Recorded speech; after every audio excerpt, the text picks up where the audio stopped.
Beautiful day again here. We've been on a roll. Stunning. I think it's going to be like low 80s today, no humidity, sunny. Awesome. Beautiful day. Okay, let's see what's going on. Wow. The Yemeni attacks in Saudi Arabia and possibly oil refinery, or the the videos coming out of the fires. It's still smoking. Like, wow. Wow. Hold on, let me get a pop out.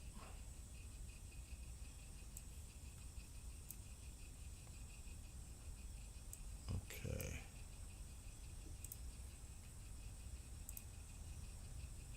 Good morning, Marianne. I don't know if you drink coffee. You got your coffee? What's up, Isaac? I don't know about that, Isaac. I'm actually hearing the opposite.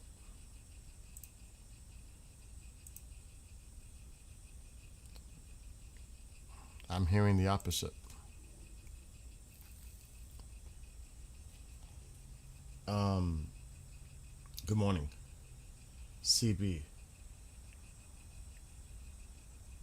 Oh, I know. It's on Xbox though. I just want to finish playing it and get it over with so I can put it in my external drives. There's a video you just saw on Fox. Well, Fox is old news. And Fox is also, you know, pro-president. So, just like CNN seems anti. I don't watch them. Only when I have to. But that's not what I'm hearing. And I'll tell you why.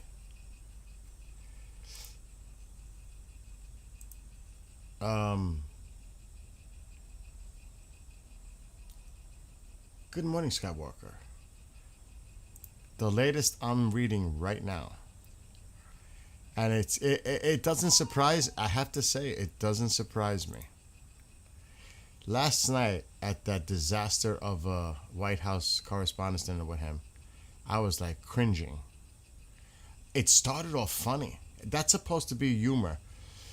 You know, whoever wrote for him on teleprompter should be fired. That's first. Whatever comedian who thought they were a comedian that did those jokes, even he was frustrated. Like, don't you get it? Up the stairs in love? Up the stairs? I was like, who wrote this?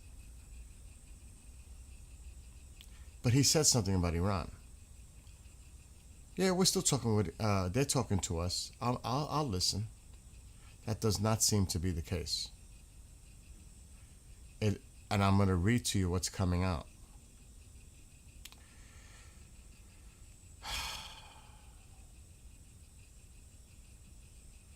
The United States has requested a temporary ceasefire in Iran.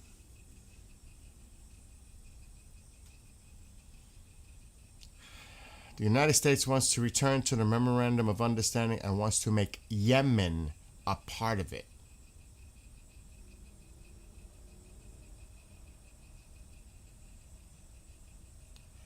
Iran is unlikely to accept the latest American proposal. So, is he listening to them?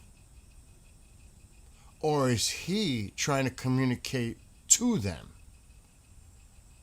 Which I heard earlier, well, it was actually late in the week, that they rejected a ceasefire proposal, that Iran rejected it. Not him. They. And now there's word that he's trying again. But he wants Yemen to be part of the, and going back to the MOU. Because what's going on between Saudi Arabia and Yemen right now. Just like Israel was used with Lebanon, well, now they want to say, well, we want Yemen and Saudi Arabia included before we go back to the table for the Memorandum of Understanding. Iran thinks they're emboldened right now. They're emboldened. And I don't think right now they feel like they're in a position necessarily of weakness to get back and rush to the MOU. They think they've got the president cornered politically, whatever it is. So either he's going to realize that they're not going to talk to him and they're not going to deal with him, or nothing's going to happen. Maybe we will see a big move. Maybe. But this is what's going on the chatter right now. I cannot confirm it, but this is what's going on as of this morning. And I'll read it again. The United States has requested a temporary ceasefire with Iran. The United States wants to return to the Memorandum of Understanding and wants to make Yemen part of it. Now, it only says sources. I hate that. I cannot confirm this. I don't know if it's true. But if true, Iran, and then it says, Iran is unlikely to accept the latest American proposal.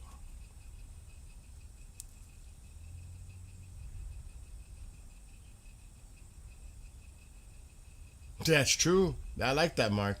Make it a great day because you never know what tomorrow brings. I like that.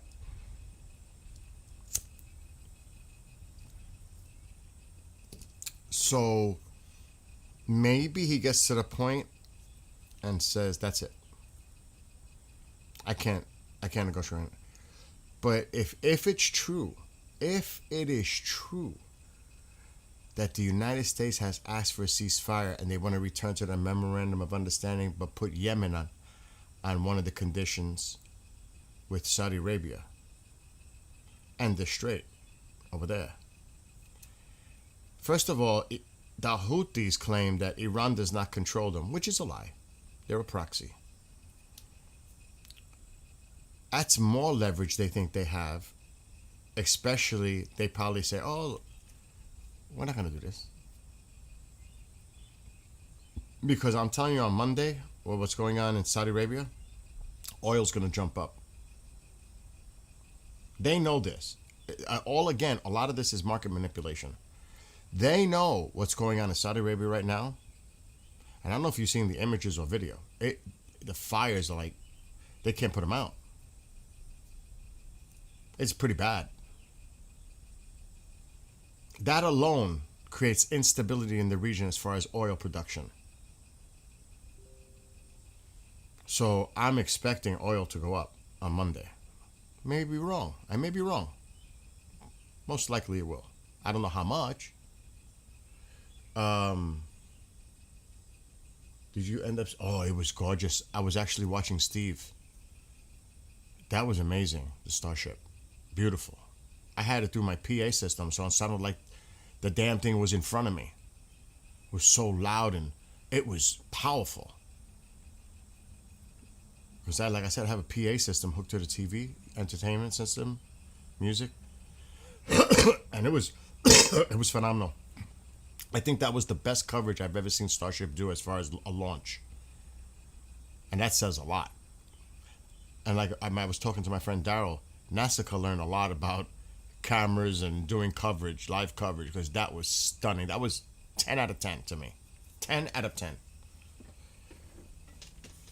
Well, I don't know. Well, the Starship did. The booster, it came in a little hot. As you could see, some of the engines did not go on, but that's good because that's something they'll resolve. You want things like that, to be honest. I'm not kidding. And it looked like I saw, like what looked like an explosion right before I cut the feed. So I don't know if it's intact. I don't know, but that doesn't matter. It was successful. It was a successful launch all around. The satellites, 20 of them.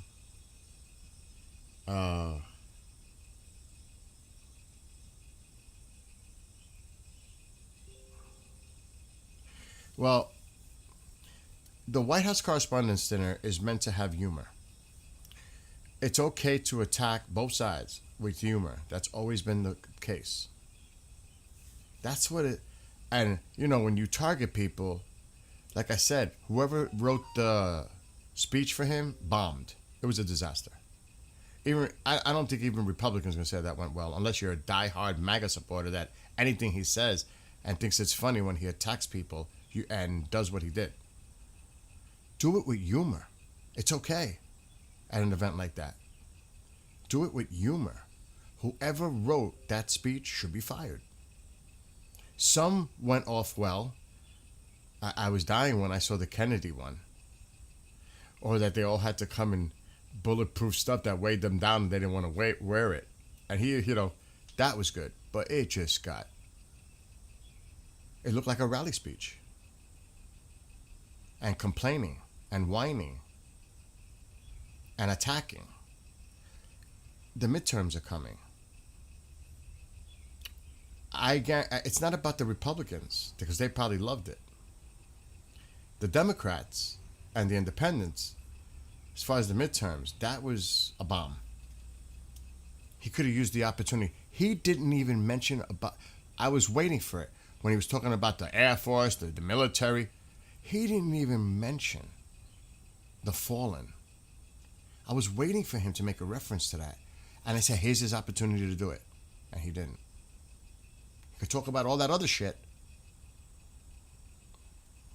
I thought it was very poorly done, in my opinion. Poor.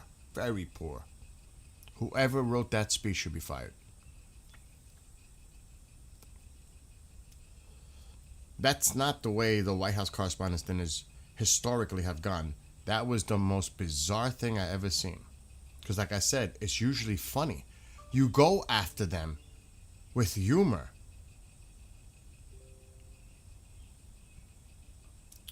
I mean, whether you like it or not, the press has been protected by the Constitution.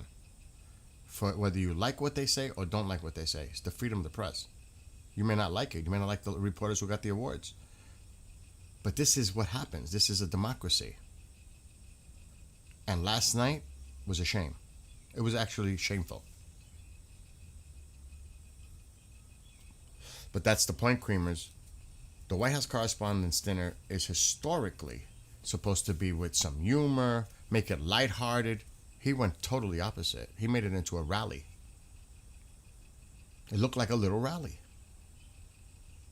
And a lot of people are going to get turned off by this. Not MAGA supporters, not Republicans. They'll love it. How he goes and attacks people. They love it. Is that what this was about? Is that what that's supposed to be, that event? No. It's not a mini rally. That's not the intention of that. It never has been. It's more like a press roast kind of a deal. It's supposed to be lighthearted, and making them cringe, using clever jokes to go after them. That was not funny. And I'm going to tell you, a lot of people probably got turned off by it last night, including some Republicans, for seeing what was going on. I watched the entire thing from start to finish. It turned into a grievance attack mode rally. Mini rally. That's what it looked like. It went over an hour and 4 minutes. A blown opportunity, actually. He could have showed the lighter side of himself, which people say he does have quite the sense of humor. He could have took this opportunity and showed a lighter side of him. Do you think he changed anybody's persuasion on last night? Again, the midterms are coming. If the Democrats get control of the House, it's fucked. And I'm an independent. You want to do things to try to, for those that may have been watching, not Republicans and not Democrats, I always say this, independents, people who tuned in to check it out. I don't think he won over many people with that last night. Again, Democrats are going to hate it. Republicans are going to love it. I guess. Blown opportunity. A lot of people are tuning in that normally would not tune in. It's one thing when you watch Fox News all day or CNN all day or whatever those mainstream media outlets are. That's one thing. But there are people also tuning in because they think it's going to be more like a roast, like funny jokes. That's what this has historically been about. Especially, remember in the past, they would have a comedian going after everybody in the audience? That doesn't happen anymore. They got a mentalist now. And that's the president who, like I said, I blame the person who wrote that. This could have been a great opportunity to use humor and go after the press with humor. Not you're demeaning the reporters because you don't like them, because they do articles and reports that are negative toward you. This is an event for the press, even though you may not like it. And it was disrespectful. It turned, and it was like, oh, moans. The room was silent. Again, some may have loved it, and some may have hated it. It depends if you're a Democrat or Republican, and I get it. But me, as an independent sitting there, I thought it started off great. And up to the Kennedy joke that he ran over the cow, and you're eating the beef and talking about roast killed raccoon, and I'm like, oh shit. And he was actually, it started off really like funny. That's the way it's supposed to be, like that. Then it turned into a fucking mini rally. Like I said, his supporters will love it. The Democrats are gonna hate it, of course. But what do the people in the middle think about that? They're like, same old shit. He actually made this event into a mini rally, because now he's not doing many rallies in public. He made this an opportunity. Again, my concern is the midterms coming up. And I'm being honest, I don't want to see the Democrats take over the House, because nothing is going to get done. It'll be impeachment here, fucking hearings here, totally going after the president again. Like we're in a Groundhog Day with that. Everything that he does, they'll be against. Nothing's, like I said, 2 years of lame duck nonsense. I don't want to see that, to be honest. Because then nothing is going to get done. And it's going to be a revenge against Trump again. That helps no one in this country. That's just being honest.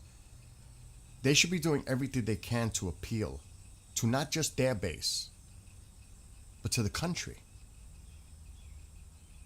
If I was a strategist and I was part of it, I would have thrown so much more humor in there and gone after them. I would have gone after all these reporters that talk against me, but I would have been clever about it with humor.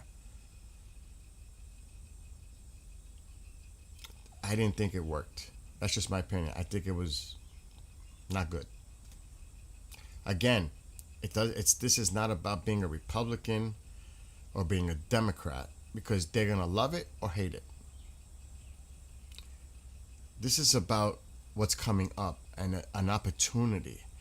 I think a lot of people will have liked to see him make more jokes and clever, where you get the room engaged, like everybody's laughing like they were in the beginning.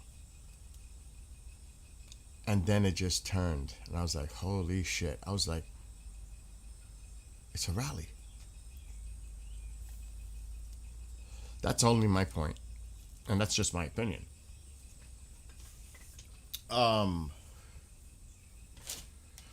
That's, again, the awards and stuff, you're making it sound like this year is different from any year. It is not.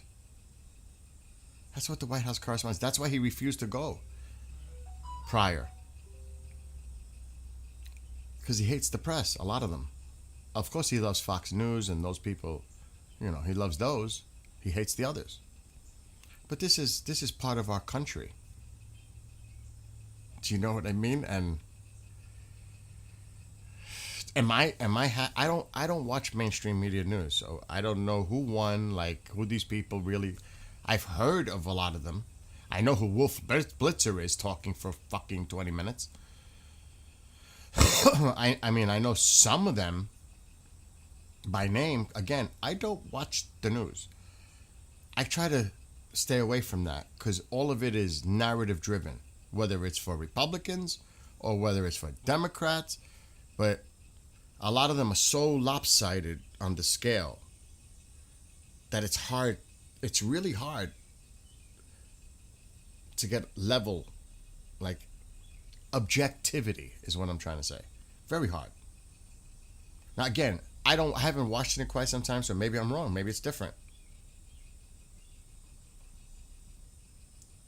Fringe put something. Oh, I'll check that out in a second, Fringe. Um, yeah. See, I didn't, I didn't catch the very beginning. So, again, from what I saw with him, he could have really went after them cleverly with humor. Again, the base is gonna love it, like they always do. This is red meat for the base. They love it. They think it's funny. They hate what I didn't see that part. I only really watched it for the president. I wasn't watching it for that beginning bullshit at parts. Because again, I'm not a fan of mainstream media at all. But again, I looked at it more as an opportunity for the president. Fuck. I mean, the press is the press. Just because they behave that way doesn't mean you should behave that way equally as the president of the United States. You would think they would take maybe a higher road and outwit them and be clever about it in your tact. It turned into another fucking rally speech. I was hoping the humor was going to continue, like, because it was actually funny. And then it looked like a rally. It looked like a rally speech. And for a rally speech, of course, the MAGA base is gonna love it. A lot of people, forget about the Democrats. I keep saying this. A lot of independents probably tuned out right about there. You're not winning over these voters. Again, I understand the context of the correspondence dinner. You didn't like the reporters that got their awards. They were saying this. He said this. Again, I'm looking at the longer term consequences for the elections. Do you know what I mean? It's all biased. Again, it doesn't matter. I saw snippets of when they were getting their awards and all the shit. That's not, again, you're missing the point. You're trying to make excuses about his behavior based on how the press was treating him, like they always do. I get that. But that's not what I'm talking about here. We can go back and forth how you thought the press was totally disrespectful for him, bringing up Epstein, this. At the same time, he's talking about we're the most transparent, aren't we? We're the most transparent. Right, Carolyn? Well, a lot of people would disagree with that. Right off the bat, I'm talking about how this could have been an opportunity to win over some people before the midterms. Forget about what the press did. They're going to be reckless and do what the hell they do. This was an opportunity for him to reach out to people and show a lighter side of him. And go after the press. The same people that did all that shit, go after the press. But with good jokes. Because again, this day is gone. The correspondence dinner is over. I'm thinking about November. And trying to win people. You know what I mean? That's what I'm thinking. Use this opportunity to reach those people that is not your base. That's what I would have done. I would have had much more. I would have had somebody write that speech way better with great jokes. It was garbage. At the end, it was garbage. It turned into a little rally. And I don't mean garbage. I mean, like I said, there's a lot of people that loved it. I'm talking about a blown opportunity to really get up there and make jokes about the press. This is your opportunity. Go after them, but go after them cleverly. Joke at their expense. And again, he mentioned about the military and all this stuff. He didn't even mention about the fallen. Take one serious moment, which was I was surprised at that.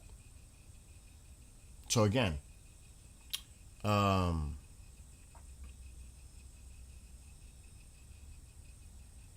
again, we could digest it. I mean, dissect it. How the press was so disrespectful to him with their bullshit, or how he responded, because he had a prepared speech. And he said, "You're lucky that I didn't come up with the original speech." Could you imagine what that one was like? I don't even know.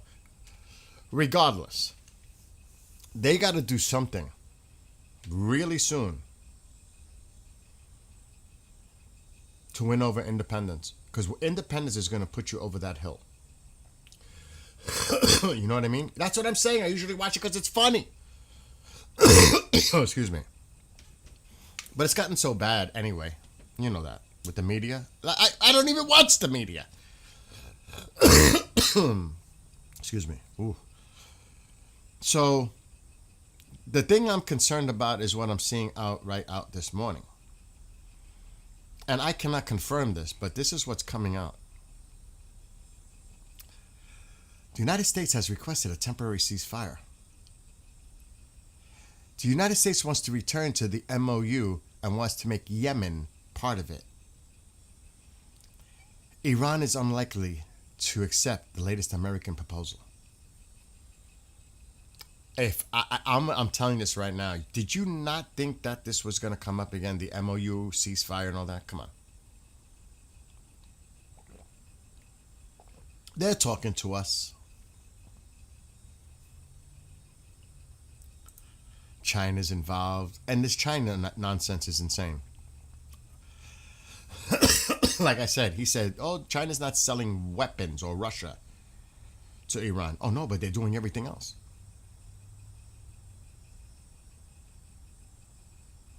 No, so they're not selling them weapons, but they're giving them components and intel and everything else. Fringe put a link in there. I got to check it out in a second on Rumble. I mean, really.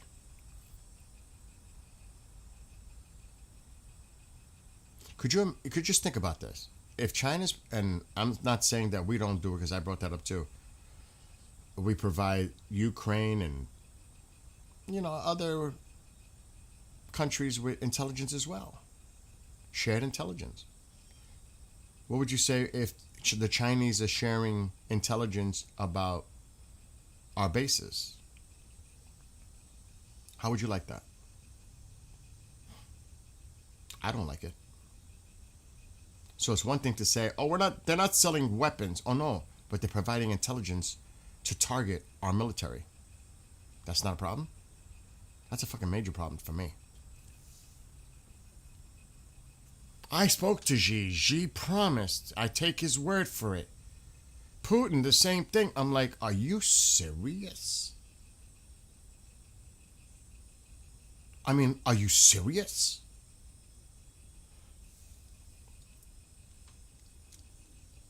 That's almost like 6 weeks later.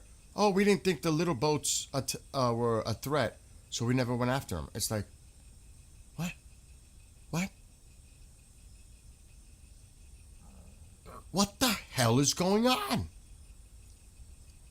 And there's a lot of theories, Thomas, running low on munitions, Patriots, whatever. Anybody here has an opinion on why, or why not. Like I said, when I see certain things, I'm like, it's an eye opener. It really is. Like, what?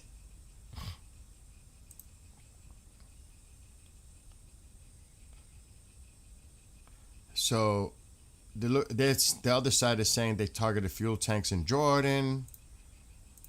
Same old shit.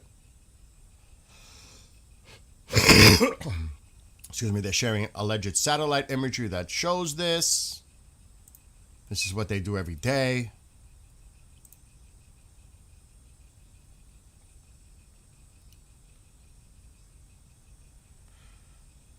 Houthi military spokesman has announced that they have carried out 2 retaliatory strikes against Saudi Aramco facilities following Saudi airstrikes on Hodeidah and Cameron Island. The statement reaffirmed that the naval blockade on Saudi Arabia remains in effect and that the blockade, it's a blockade for a blockade, escalation for escalation. Equation will continue. This shit's spinning out of control quick, right? Yemen and Saudi Arabia? Oil affected? Oil affected. The prices are going up Monday. Whether you may not agree with that or not, I don't know how much it's going to go up, but it's going up Monday. Maybe not Monday because it might take till Tuesday. And that's why this is interesting with this talk about the United States asking for a ceasefire and adding Yemen to the list. Like they did with Israel. That was Iran's condition. Israel must stop attacking Beirut. Israel must stop attacking this, that. They must withdraw. President calls Bibi, are you fucking crazy attacking that? Stop. You're ruining my deal. Or negotiations, not a deal. You're ruining my negotiations. Stop the shit. Well, now it's on the flip side. It seems we're contacting through mediators Iran to tell your proxies to stop the shit, and we want that included before we go back to a negotiation table. This is what's coming out. I don't know if it's true. I don't think the Iranians are gonna be able to ask now they are a proxy, but the Houthis, they're a little different. They are a proxy. They definitely are. But they're also looking out for themselves. That's a kind of a weird situation with the Houthis and the Saudis because it's going on for years. Unless they de-escalate, I don't know how much influence Iran can say to them right now to stop. Stop the blockade. Stop the blockade in the strait near Yemen. And stop your conflict right now with Saudi Arabia. I don't think that's going to happen. So what's the alternative? We could see, now again, if this is true and they reject the president's proposal for a ceasefire and to go back to the MOU, then the president may say, screw all this. It's time. I'm done. It's over. I can't take it no more. I'm going to smash them. That's the way I could see this going out now. Tonight, could be a love tap. It could be big. And I said, would he do anything while the White House correspondence dinner was going on? No. Steve was right. He's not going to do anything until after. Well, he didn't do anything at all. There was no strikes last night, as least reported. For the first time in 14 days? 2 weeks? Tonight might be different. Because if he gets his answer that Iran does not accept his proposal, it might be freaking game on. Because he's got to be at the end of his wits on this. His patience is probably gone. He's probably pissed off. Also, the loss of our service members. A bounty on his head. I mean, there's a lot going on here. He may unleash hell on Iran. I don't know if he's at that point. I don't know when he'll get to that point to know that trying to negotiate with these people is impossible. There's no way.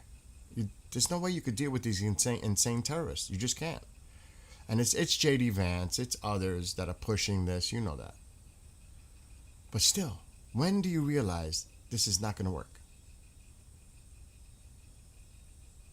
Then what do you do? So, is this the trigger point where it looks like through channels they're talking to each other, and now this is now the new condition? Yemen has to also abide by a ceasefire with Saudi Arabia and stop their blockade. Both of them have to lift their so-called blockades with each other. Do you think Iran is going to agree to that? Iran wants to see the markets go back up. They want to use that pressure if they were to enter back into negotiations. They're looking for any kind of leverage they can get. It would not be wise, actually, on their part, even though, Bill, what do you mean? They're about to get bombed to hell. Do you think they actually care? Like, you think they care about their people? And it's almost like they're calling his bluff. You target our infrastructure, there will be no oil left in the Gulf countries.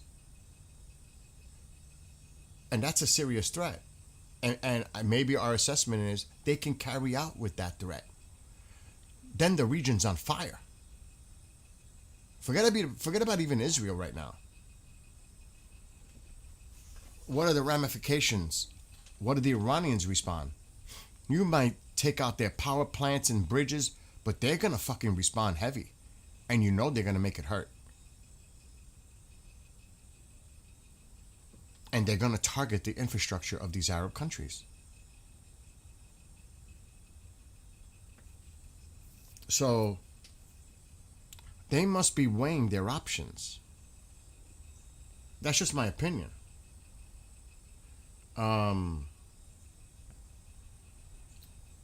Again, there's so many ways you can look at this. With Pickaxe Mountain, I have not seen anything about that. Nothing. Zero. That there was a big strike at Pickaxe. I've seen nothing about that.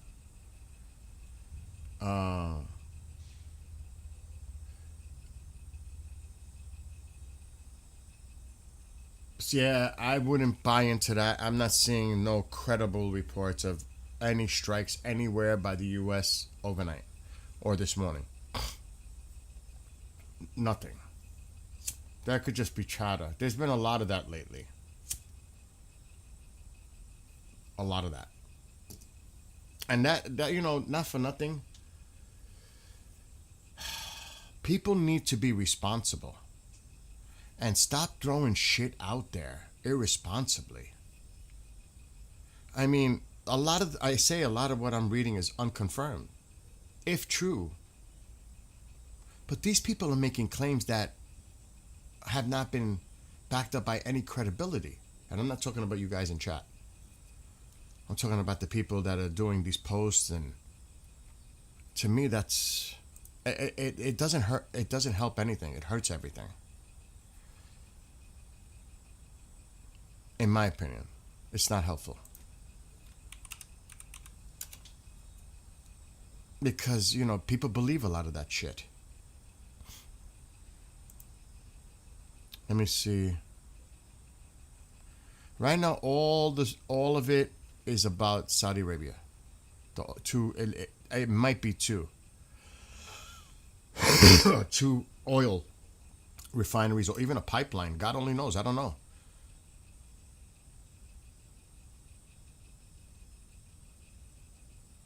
I see nothing. Let me see if the president's early.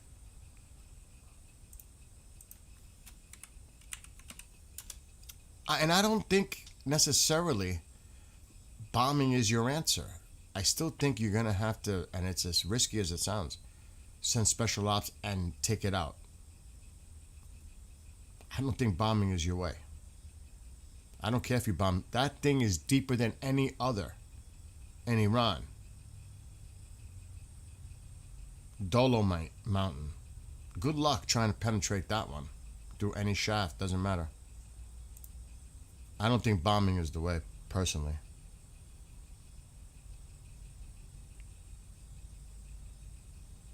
He hasn't posted anything about Iran this morning. I'm going to keep it up, though, just in case. No, let me see what you put in the post, Fringe.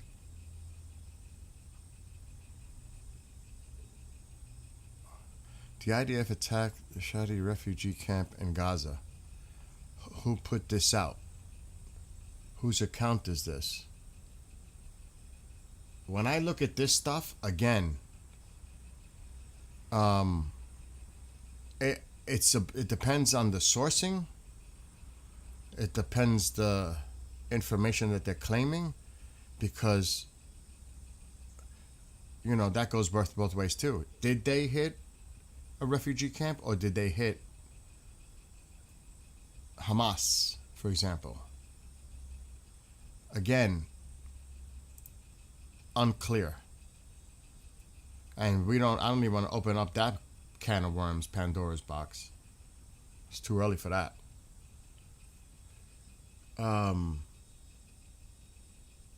Let's see what you guys. Good morning, Moses.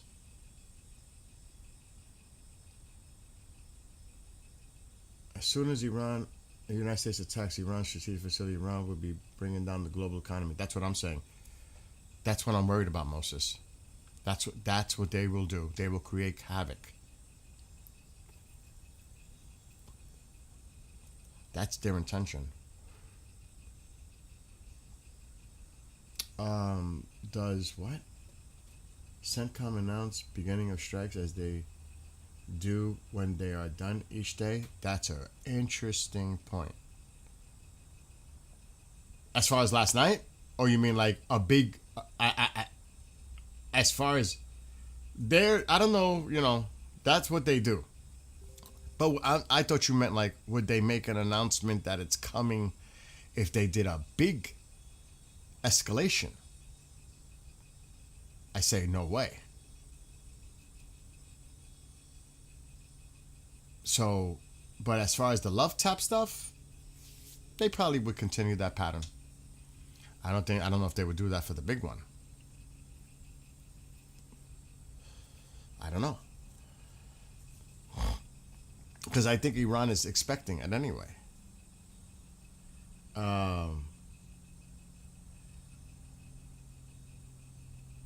Was I talking about Shaft? Like the movie Shaft? Oh, don't watch Crux or those Indian. Stay away from a lot of that. That is total, in my opinion, garbage. Oh my God. I agree. Yeah, Crux, no.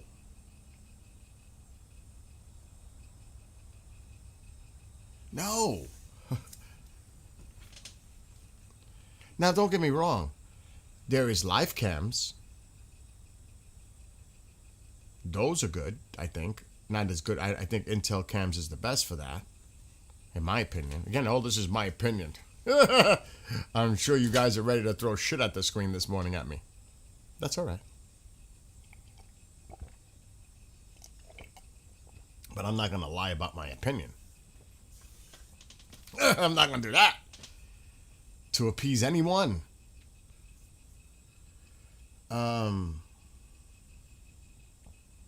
Yeah, that's what I mean, Isaac. He's frustrated. He's tired of this shit now. And like I said, if it's true that the U.S. reached out for a ceasefire and returned back to the MOU, but Yemen has to be part of this now,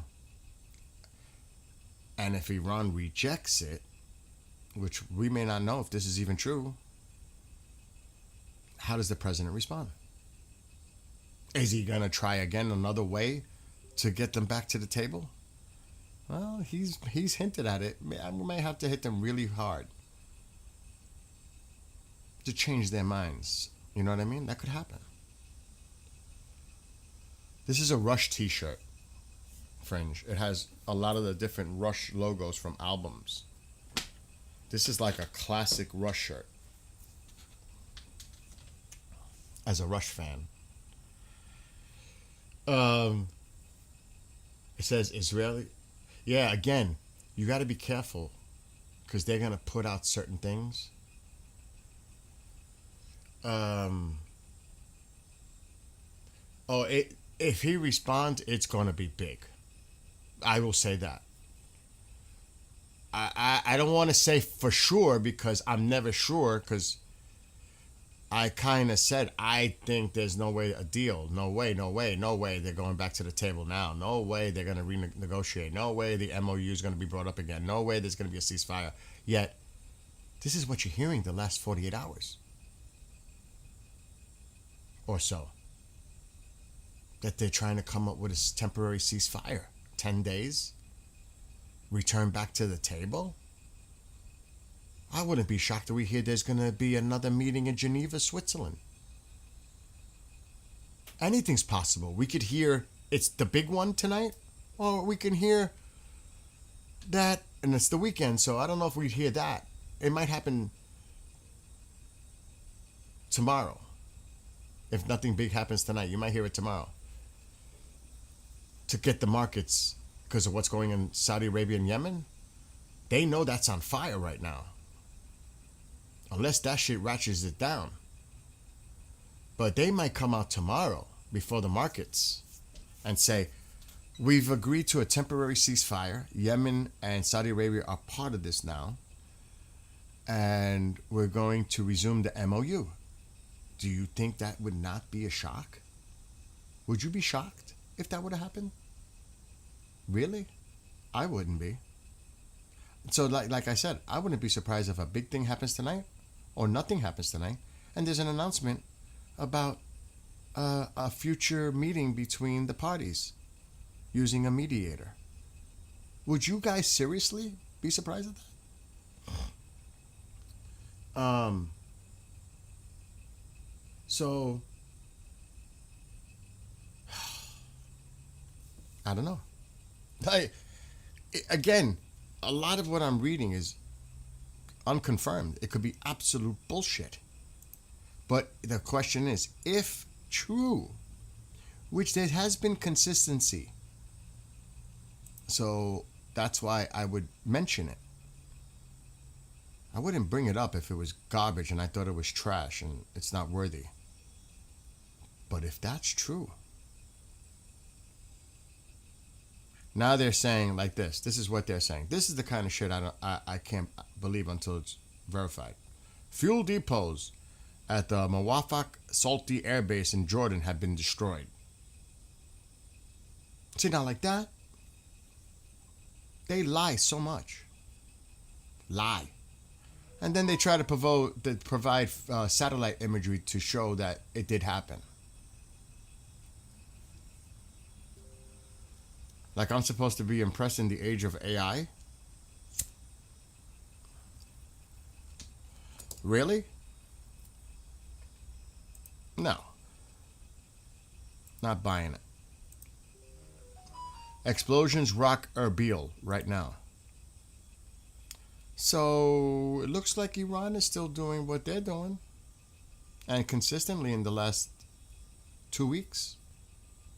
Iran hasn't stopped targeting Jordan and Iraq. Kuwait they did yesterday. I mean, they haven't stopped. I see an indicate. I mean, the one thing I will say is you're not seeing reports of ships being struck in the Strait. Warning shots. Again, I saw that this morning. That they stopped 4 vessels. Gave them warning shots. But they're not striking them.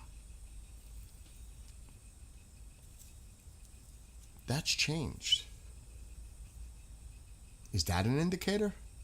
I don't know. But that did. That is something different.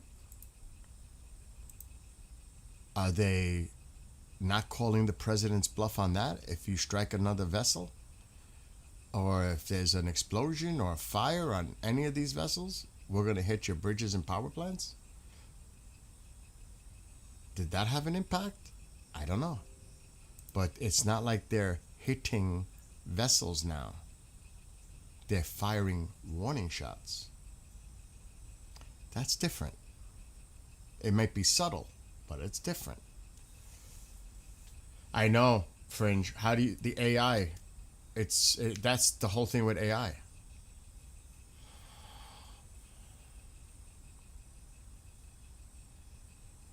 Let me see. Where's Mark going? He's leaving. United States. I know. I've talked about that will already. But the United States has requested a temporary ceasefire. That's what I was talking about. Uh, yes, but that's the again Moses. I totally agree with you. If we hit their infrastructure, they have already threatened the Gulf region's infrastructure. They said it. Energy sites. They're going after the oil. And currently, the way things are set up defensively, I don't think there's much that any of these Arab countries can do to defend it. I don't know if we have the capacity to defend them from getting bombarded like that, because they're going to unleash hell on these countries. Who knows how the Israel's involved in this equation. And people better not underestimate Iran's ability to strike the Gulf countries and hit their oil infrastructure and set that region on fire. Iran, they might be in the dark, they may not have no bridges, but they're going to cause significant, if not severe, retaliatory strikes against the Gulf countries. Just be aware of that. We can rush to say, oh, let's go, the big one. Let's do it. I'm all with it. But there are consequences, and the consequences can be severe. Just remember that. It's all, we could all be here putting our opinions, but we might be in retrospect and looking back and saying, oh my God, I hope that doesn't happen. But we could be looking back and saying, holy shit. That's, you got to think about those things. The consequences. And even then, would something like that make Iran capitulate and return back to the table? I don't know. But we got to look at it objectively. You got to take all the things, and I'm sure they do. And that's true too. It's so close vicinity wise. Like the reaction time, like Eugene is saying in chat, the proximity is so close. That's like seconds.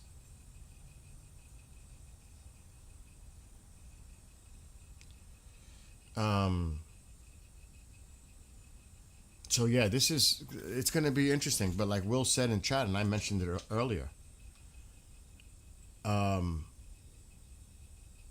it's coming out from different sources about the United States reaching out for a temporary ceasefire and returning back to the MOU, but Yemen and Saudi Arabia has to be part of it now. I don't know if Iran's going to agree to that. I don't know how the Houthis respond to something like that.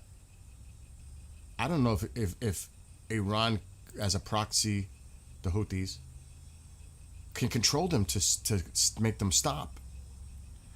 I guess if Saudi Arabia, and they showed videos that Saudi Arabia is hitting empty mountains, that was their claim in retaliation. If they both stop, does it stop?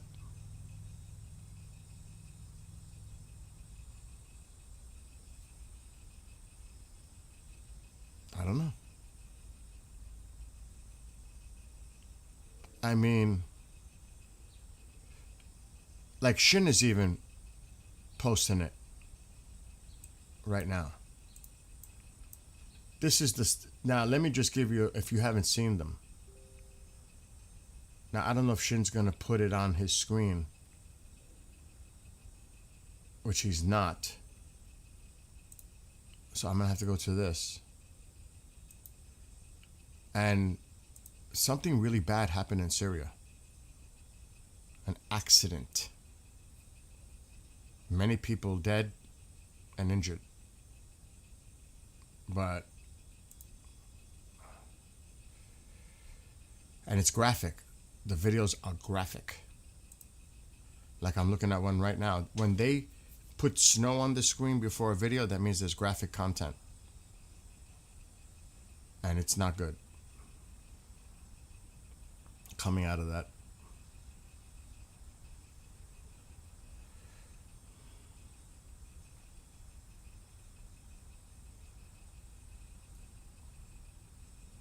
I can't show that.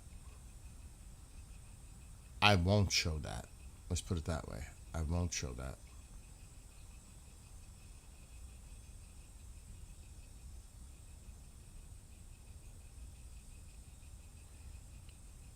I'm trying to get a clean video.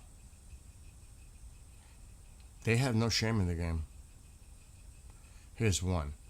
So allegedly, this is a video out of Saudi Arabia showing the fires, the smoke from the fires.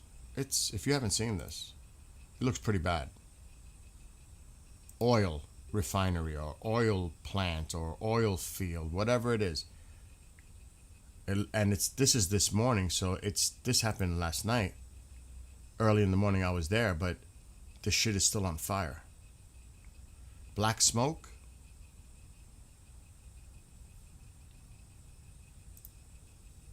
So it looks like they hit some type of oil infrastructure in Saudi Arabia, the Houthis.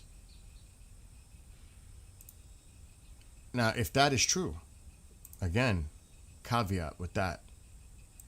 If this is true, this is allegedly a Saudi response. Somewhere in a mountain. At least this is what they're claiming.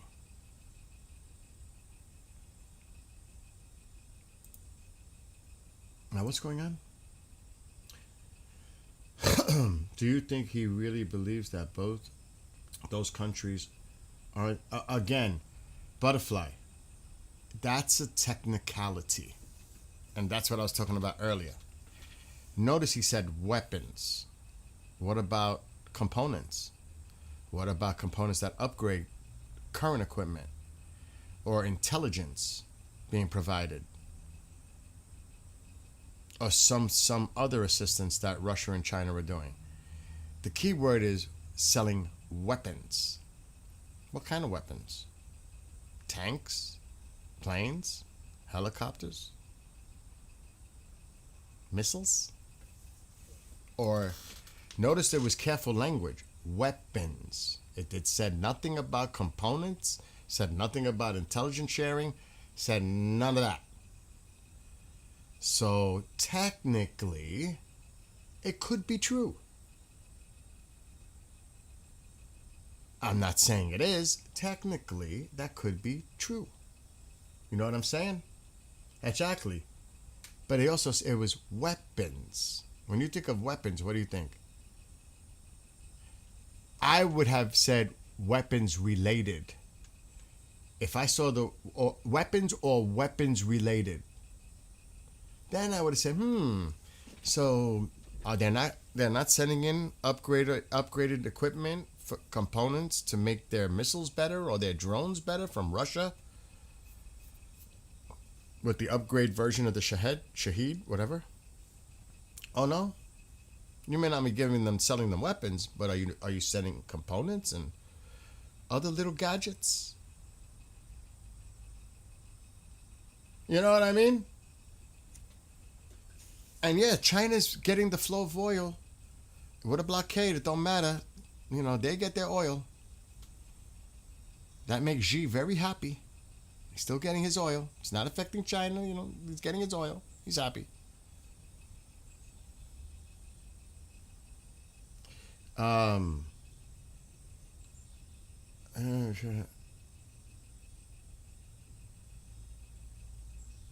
Maybe they are giving.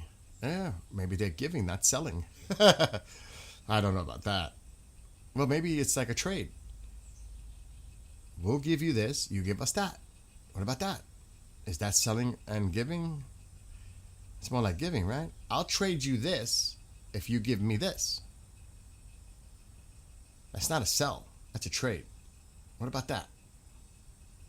Again, the language. Um, so they can play with the words, they can play with that, but that may not be changing the reality on the ground.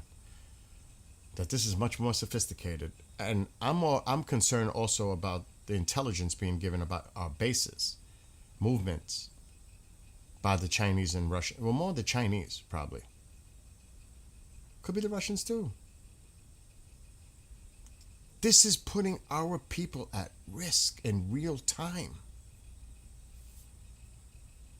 or damn close to it. That does not make anyone cringe.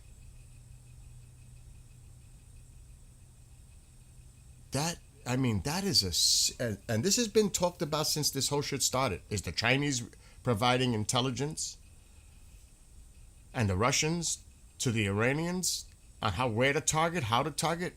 Remember all that when it first started? Do you think things have changed just because he spoke to Xi and Xi said he he pretty much like promised me he would not do it? Putin said the same thing. Like, fuck, really? You believe them? Are you serious? It's almost like trust but verify. I mean, just think about that. That cannot be true. It just can't be true. That he believes them. Of course he's not. I would hope. That's what he's saying publicly, but privately he knows the opposite. I would hope. But there seems to be love fests going on too at the same time. The love of Xi and the love of Putin. It's like a Puji connection. I don't know what it is, but there seems to be something there with how he handles them. Have a great walk is agreed. Will.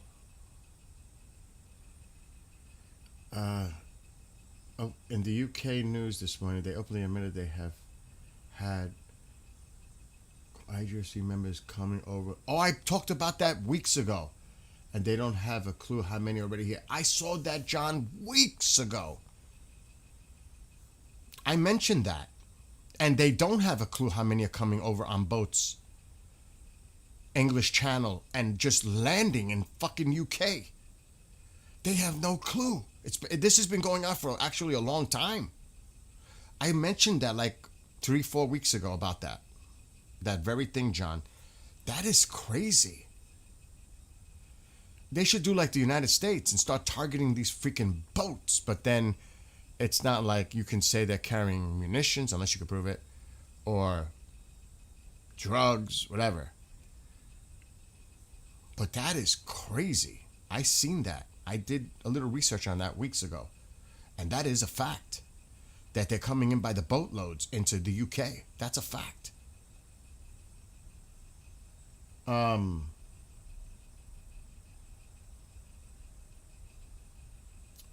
I don't know who you're saying about the hypersonic. Were the hypersonic like used against Israel? By the Iranians? You all been saying it for years. Now let me ask you, John, you're in the UK. And you see that Iran is threatening the bases in the UK. Because of our presence and it's not even about the presence. Iran is saying they would target the UK bases if the bases are used to launch strikes against Iran. For example, the B-1. If the B-1 is launching from the UK and conducting strikes over Iran, they consider that base being used by the enemy, our enemy. Just like they're targeting the Arab countries where US bases are. How do you think the UK would respond? If they, and I don't know if they have that kind of capability to reach, but let's just say something else happened. It doesn't have to be a missile or a drone. What happens if there's some kind of terrorist activity at one of these bases? What does the UK do? Now, here's the other part. That is definitely fucking Article 5, striking a NATO country. you're toast. Because, I mean, that would be the legitimacy of all of Europe getting involved. That would be a very foolish thing for Iran to do. Do you see what I'm saying? Strategically, oh, you just signed your grave. That you're done. You just signed your death certificate. You're done. NATO's going to get involved. That if that were to happen, I don't know if they would outright do something like that. They may use the proxies in the UK to do their dirty work, and God forbid, I'm not, God forbid. So, and then no one makes a claim, and then you'd have to retrace it back to the IRGC or Iran. You know what I'm saying? I think it would be done that way. Not necessarily a missile coming in. I don't even know if they can reach there. Who knows? But they did threaten the UK bases. You don't think NATO would get involved? That's part of Article 5. The UK just got struck and attacked by Iran. You don't think NATO would get involved at that point? Or do you think NATO's too worried about Russia? And they can't spread out thin like that. That's a possibility too. It could be limited. It might just be the UK gets involved.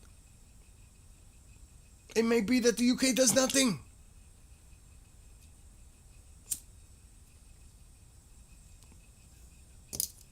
Again, these are things to think about. That's all I'm saying. Just these are things to think about.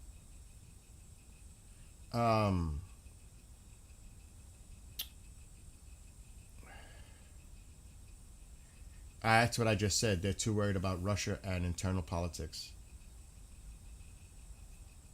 Nick says NATO is a bunch of pansies. Again, I pray that God forbid anything happens. But there's so many variables here. Again, I don't know if there's any credibility about this stuff that's going around. Same thing like everything else. All that chatter, I don't put much credence into it at all. Pickaxe came out and got struck. Just like that. I don't know if this is true about the United States Senate proposal for another ceasefire MOU resuming, but Yemen has to be involved this time. I don't know if that's true, but if it is, holy shit. And would Iran agree to that? I don't think so.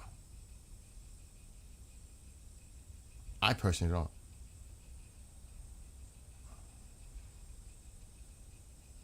So now, what the hell is this?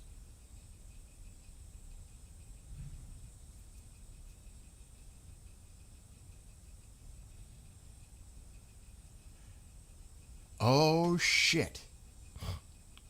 Uh-oh. And they just threatened Ukraine now. Iran has just threatened Ukraine.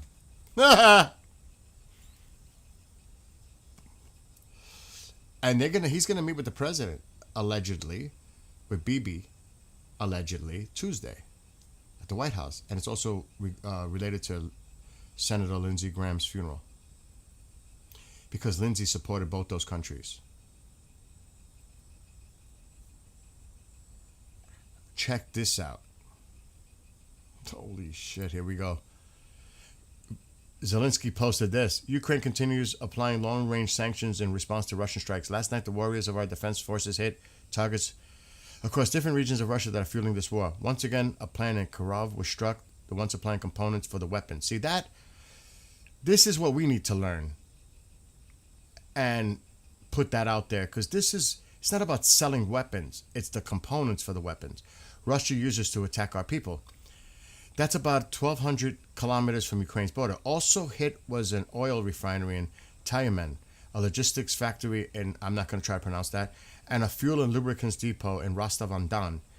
We also achieved very strong results with long-range strikes in the Caspian Sea, including vessels used in military cargo shipments involving Iran, as well as a warship. Now, what is going on between Russia and Iran on these cargo shipments in the Caspian Sea that I've been saying have been going on for fucking months? How many times have I said, I even brought it up on Steve, he doesn't think it's relevant. Are you kidding me? Are you kidding me? Everybody's thinking about the Strait. What's going on in the Caspian Sea?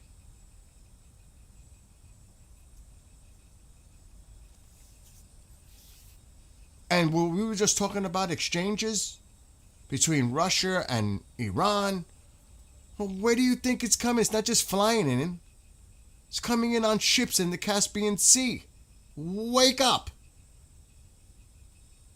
And it's not even about selling weapons. It's almost like an exchange, like Will alluded to, or I said, trading.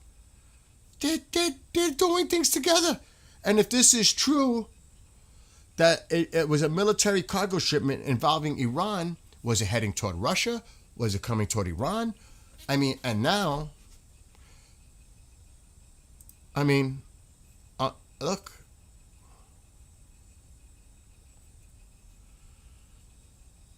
Exactly. Question is which way they were going.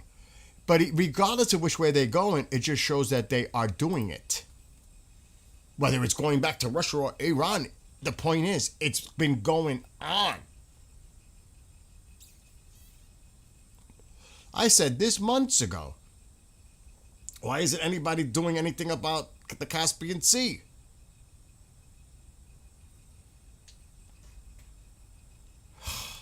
And then they just put out this,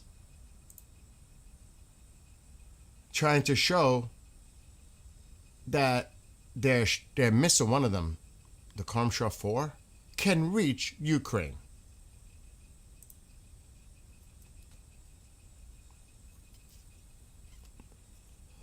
Ukraine is within range of Iranian ballistic missiles.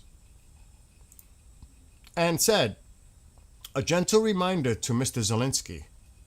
All of Ukraine is within reach of Iran's ballistic missiles, including the super heavy Kharmshah 4. Although it would be a waste of good missiles.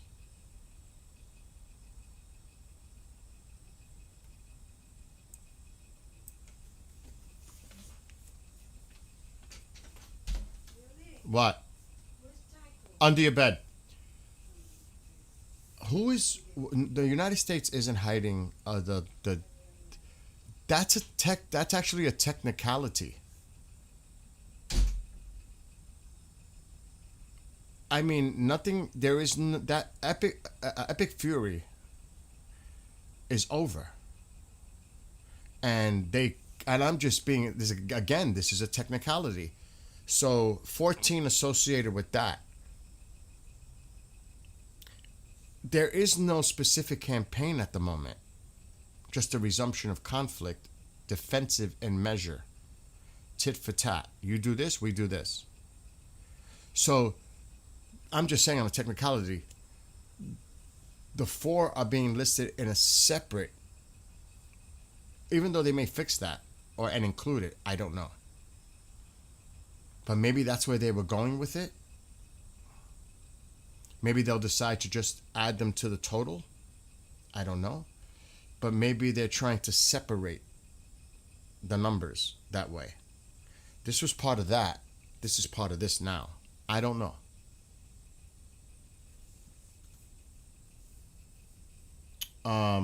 Again,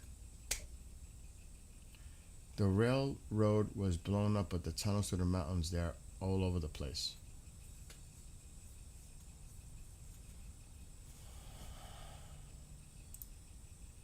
But remember, Iran launches such a propaganda machine out there on social media. And I would say 99% at least is lies. And simply propaganda. I don't trust anything they say. Really.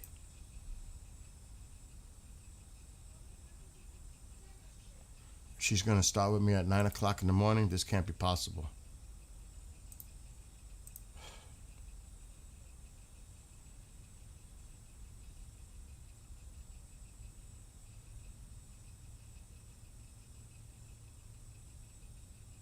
What did he say?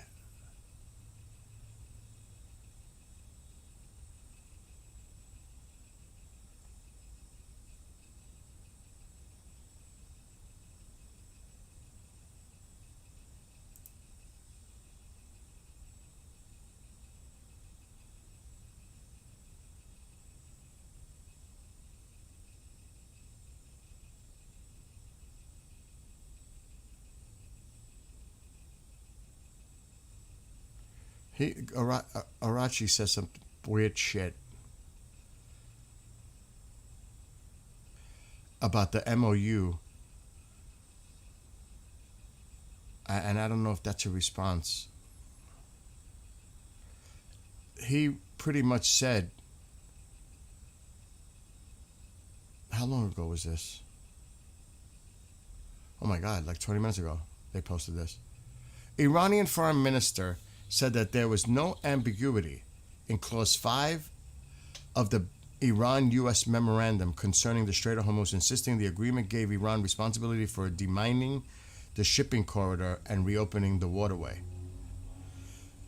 He said the 1 month time frame was intended to allow for demining operations and other security measures before maritime traffic returned to pre-war levels. He added that the navigation services would be provided free of charge for 60 days. What happens after 60 days? After which, Iran and Oman would discuss the future management of the strait. That's unacceptable.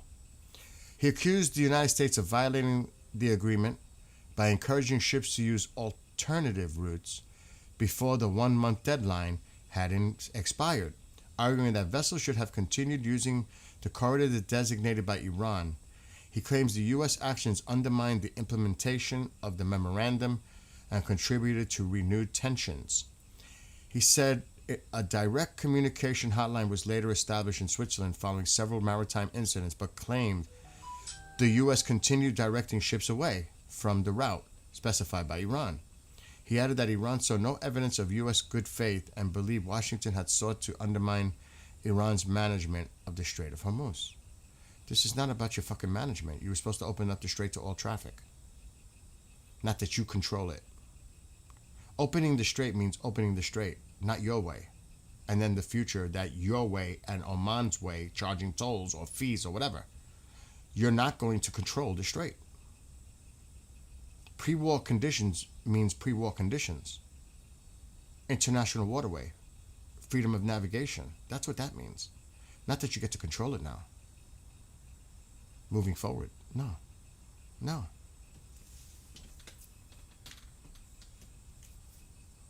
It's insane.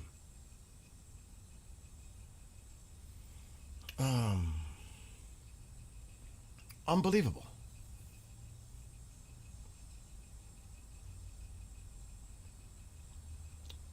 Jen. So it's crazy. I mean, that's what he said.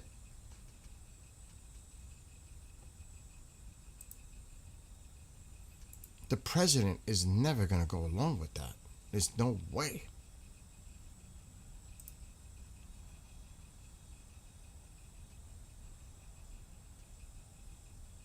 Oh shit. According to an Israeli reporter, Israel believed that the American attack on Iran would be carried out last night, but they realized over time that Trump had postponed it. Take that for what it's worth.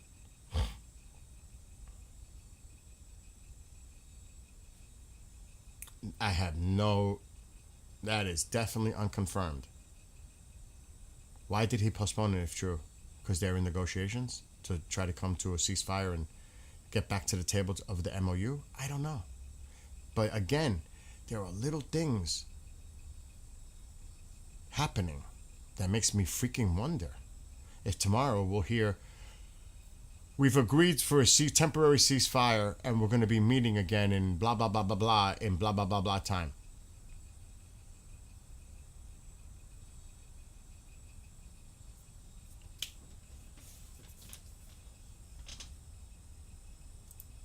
Oh boy, here we go again.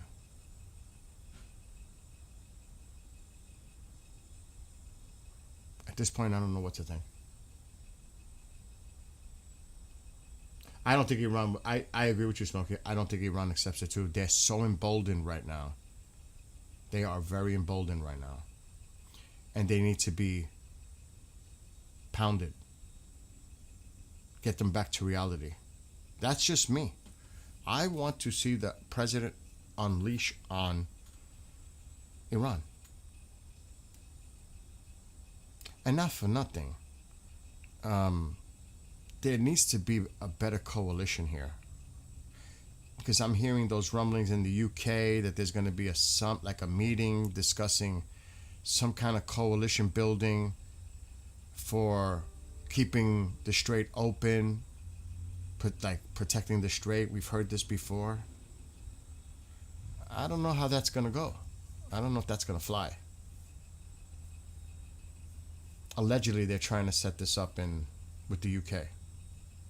That it would be done in the UK, I think. Exactly. What could be said that hasn't been said? For real. For real. Eugene, exactly. What? I mean, come on.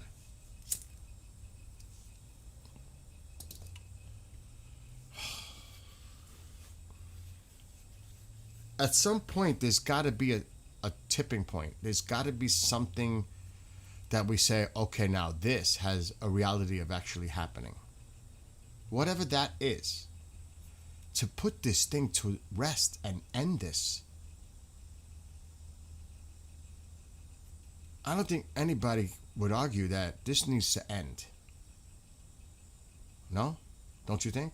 This has to be resolved. This can't get dragged on. This has to end. Somehow, some way. How that is, I don't know. Is it through applied military pressure? Economic pressure? Political, diplomatic? I don't know. I honestly can't sit here and say, I honestly don't know. I don't know about you guys. I honestly can sit here right now and have no idea what the end game is here. Absolutely not. I don't even know if they know. Because one day it's this, and then the next day you hear this. I'm like, both can be true though. We said this yesterday. You can still strike Iran and still be negotiating with Iran. It's been done before. So both can be true. You can still strike them and hit them hard to get them to the table to continue to talk. Iran can simply refuse, and now the ball is in your court. What do? Are you going to keep trying to work a ceasefire with these people? When is no, and you get it that this is not going to happen? And I could see the others in the room, but Mr. President, please. We should keep trying. You know that. Those in the administration. But at the end of the day, how much can the president resist actually doing what I think he needs to do and stop listening to these people around him that a deal is realistic? I truly believe there is no deal possible that you could trust and that will be, I don't even want to use the word everlasting, that could even stick for a week, a month, a year, to be right back to this shit again.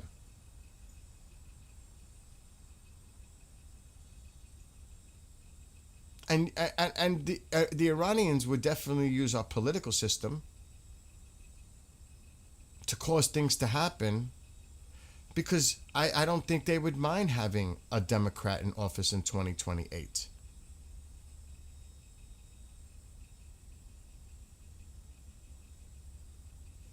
They're also looking at this in the long term too. And I mean, my God.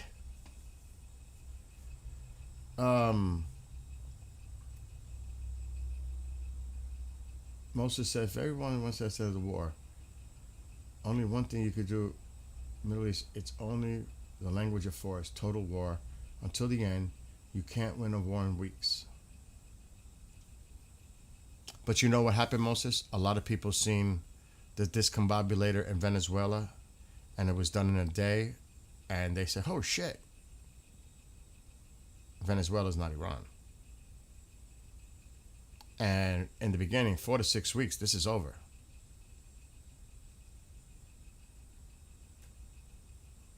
You know what I mean?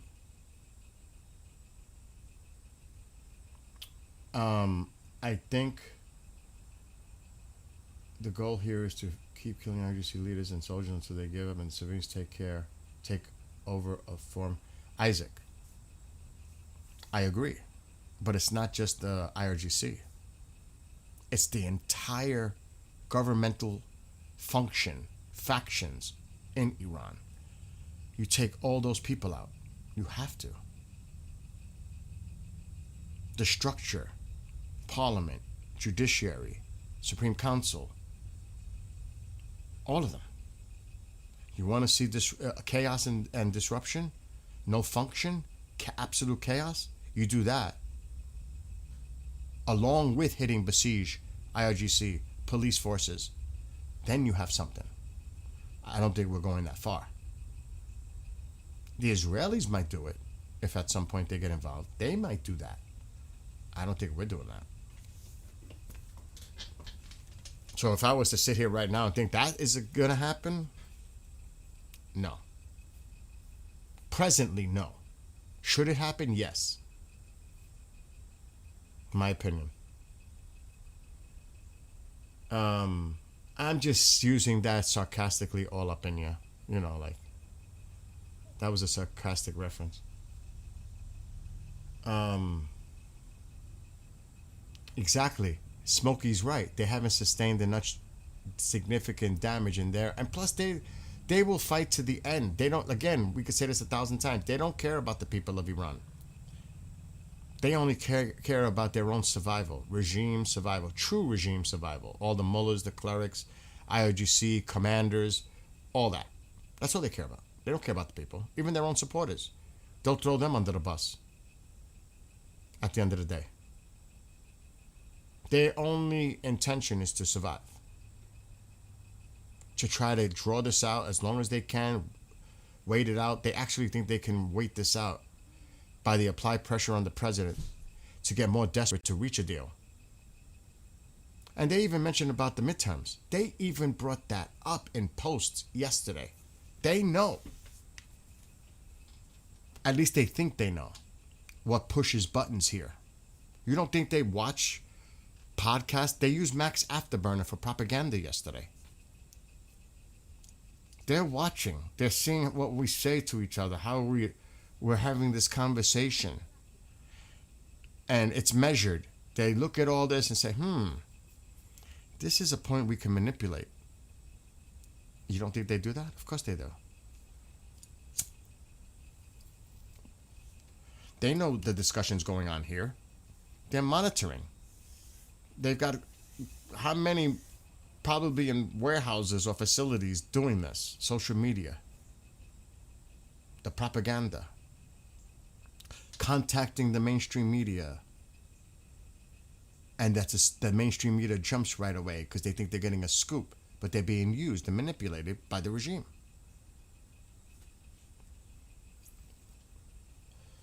Like the other day, Arachi was complaining that he's not getting respected in Iran for his attempts, his performance, he said, with Fox News and CNN. Oh, but you see, I'm out there talking about stuff, about the MOU, and here it's like nobody's talking about it. They don't even want me on Iranian state TV. Why? Because they don't want your mediator bullshit ass on TV because they're projecting revenge. That's why. Your narrative doesn't fit to their agenda. That's why. That's why I think there's no way a deal is going to happen to go back to the MOU. It's not a deal, an agreement. I totally agree with Smokey's comment. Exactly, Smokey. The heart of the IGC is still intact. Oh, so you took out a few commanders. Everybody thinks that if you take a few out, it just totally collapses. What? What's up, Dead Son? Long time no see. Ryder. He should have attacked. Well, you know what? You saw what was going on at that funeral. I showed it. That was beyond. That shit had me pissed. With Iran and other ideological systems, you have to destroy the total philosophical damage while Americans, which Americans and nowhere else is willing to do. Yes. But see, that's when I said this for many, many months. You don't remove pieces of cancer. You take the whole cancer out. I've been saying this for months. You just don't take little pieces and leave the rest there, right? That shit don't work.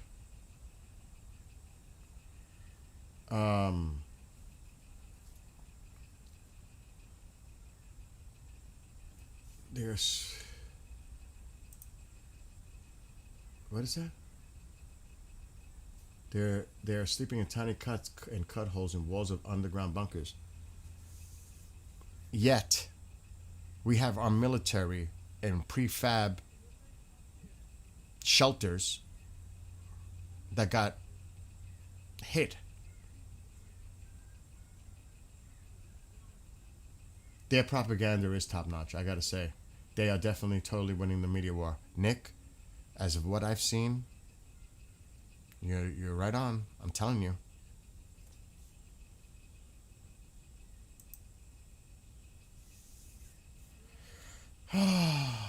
And that's another thing too.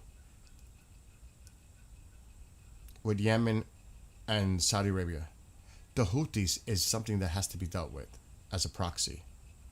Somebody has to deal with that too. All these proxies need to be addressed. All of them. At some point, you're going to have to deal with that. Like Dead Son said, you got to just get cleansed. It's got to be cleansed. This insane jihadi extremism ideology. And it's just not there. It's all over the world.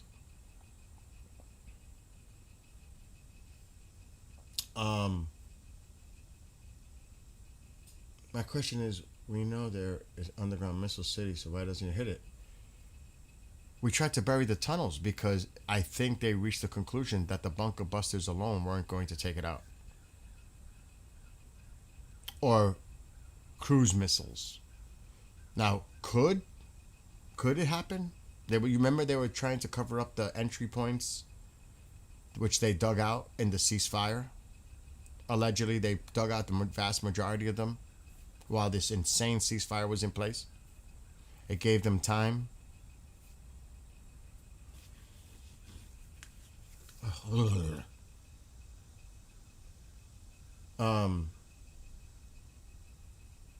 You're right.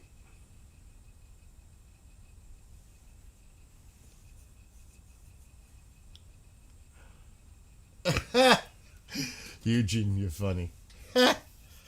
Oh my God. To be fair, you couldn't even make a metro station in Gilan, let alone bunkers, because you dig 10 meters down, you get water. Excellent point, Sean. Excellent. I'm going to send a letter to Trump to nuke Iran. I couldn't do something like that because then they'll never write back to me. If I wrote something like that, they'll never... I'll never get a response. And I think he hears it from so many people. This is not anything, I don't think he needs to be... I mean, come on. He probably hears it from all over the place. I don't think the White House correspondent is going to be reading him things like that because he hears enough of it. And he's probably overwhelmed by it and probably... I would be pissed and frustrated by it. Can I just make my decision and just get rid of all that noise? That's why it's an inner circle. For a lot of reasons. Leaks too, of course. But I think that's the last thing he wants to hear from people. their opinions. I'm just saying. I think he's just gonna have to reach this decision on his own, like should be commander in chief. The role. Yeah, Isaac. Um, what's up, Kava? Again,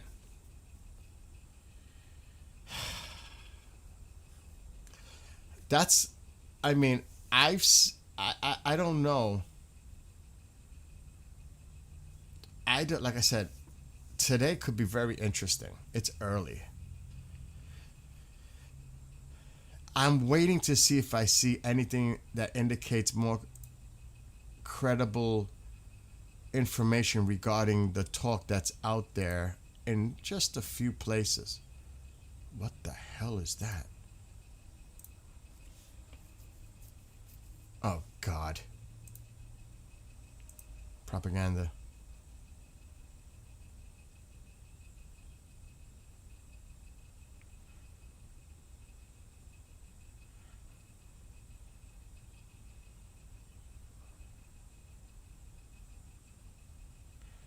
Hold on. Okay, so the Israeli outlet, Yanet, is that how I'm probably pronouncing it wrong. Israel had assessed that the U.S. president would carry out major strike on Iran over the weekend, prompting a dramatic security readiness in Jerusalem. And we did see the embassy, and they were opening up bomb shelters and everything else.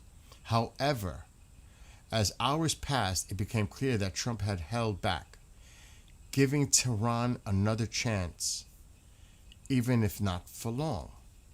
Behind the scenes, Qatar and Oman pressed Iran to show flexibility to prevent an almost certain U.S. attack. For Israel, this is a temporary lifeline for Iran that does not change the overall assessment. The U.S.-Iran memorandum is dead, and that the chance of a final deal where Iran surrenders is zero.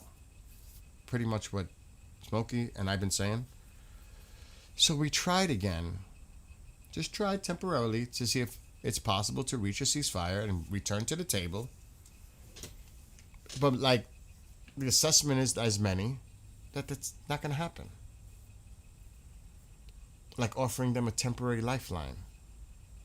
And Iran will use it to delay. It's possible they'll do it just for that reason. I don't know. I don't think Iran accepts. Especially if they're trying to throw Yemen in the equation now. That Yemen must also, the attacks in Yemen and Saudi Arabia must stop. And the blockade lifted in that strait? Oh, you're asking for a lot right now. That just complicated everything even more. I don't see how Iran agrees to it. I don't know how Iran can tell their proxy, listen, could you imagine this conversation? We need you to stop because we're going to negotiate with the United States on the MOU. Oh, what kind of conversation? I could just see that going. Ynet is the way to pronounce it? Thank you, Amir.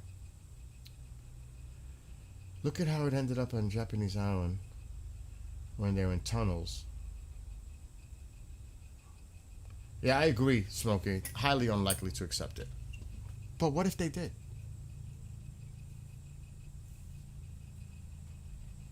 Don't forget about market manipulation, especially what's going on in Saudi Arabia and Yemen right now. If true that these oil refineries are on fire, the markets are going to react. Whether it might be insignificant in nature, that it's minor damage, but they struck oil, allegedly, refineries, allegedly. I've seen the videos and stuff, but has the Saudis confirmed this? I would have to look.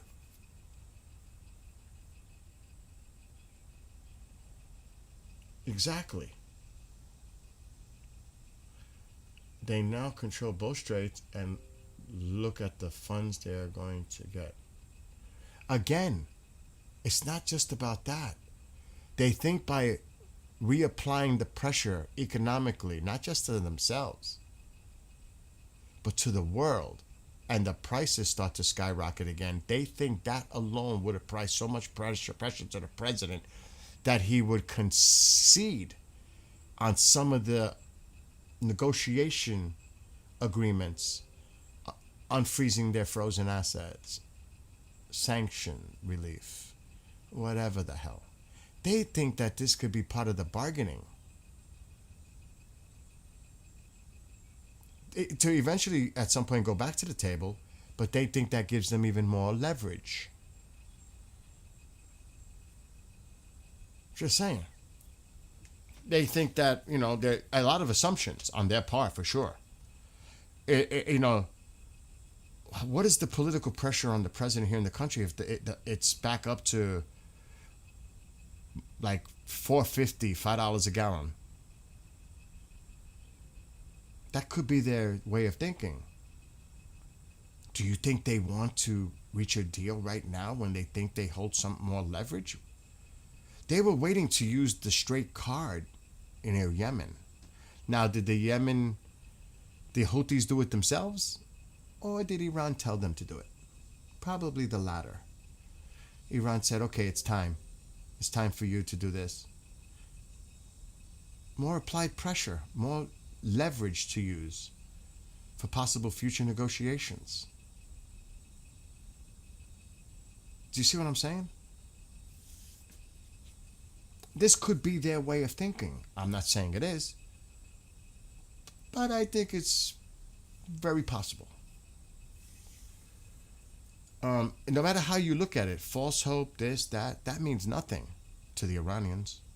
We might have that opinion that and I agree, because it ain't going nowhere. The president is not, I would think he's not going to. But that could be their way of thinking. Regardless of what we all think, that could be the way they're thinking. Which is really what matters. Our opinions are one thing. It's what they do and what we do when it all comes down to it.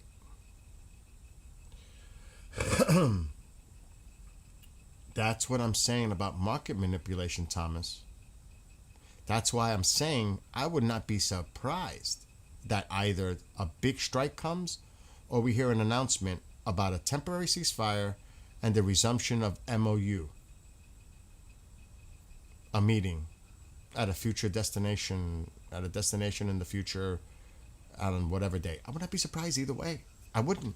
I really wouldn't. But then again, I wouldn't be surprised if Iran said, screw you, we're not agreeing to it. Like Smokey said. That does not mean that the strikes continue, because they, like I said again, it has in the past. The track record indicates even under negotiations, strikes are occurring. So that doesn't mean that changes. And they may raise that up and make big strikes to even try to put more pressure during negotiations for Iran to concede on their part and give up this nonsense about controlling the Strait of Hormuz. So there's so many ways that you could look at this.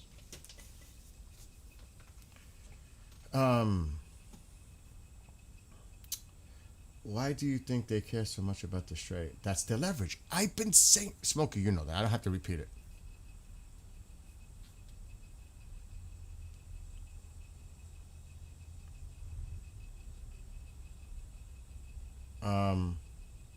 Again, the use of nukes is reckless, dangerous, and sets a very dangerous precedent. Period. You just can't nuke your way to this solution. I think that would be a fucking disaster in so many ways. Because you're not just going to affect the regime. You're going to affect the people of Iran themselves. That would be an utter disaster. And again, the precedent by others now saying, oh, the United States decided to use a nuke. Nukes are on the table now. Not just there, but everywhere. I think that is irrational. Um,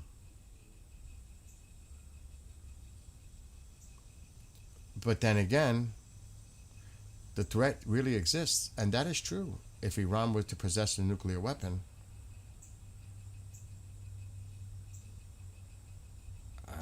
at any point, would you think they would use it against even an Arab country? We know Israel. That cannot be. That cannot happen because they're so psychotic that if shit hit the fan, they would possibly use it for real.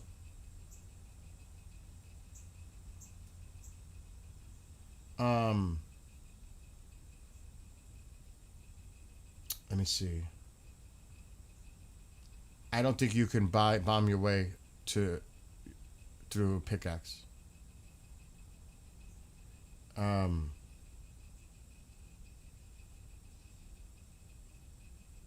I agree, Butterfly, but I said that from day one. The priority should have been the straight. They should never have been allowed to use this as leverage. I said that before this shit even started, and there are people in that chat that are my witnesses that I said that. The Strait should never have become a leverage point for Iran. And we should have tried to prevent that at all costs because you knew that was you knew they were going to use it at some point. So I'll just say this. I'm totally against the use of nukes. Others might want to. Yeah, that's fine. That's your opinion. Not me.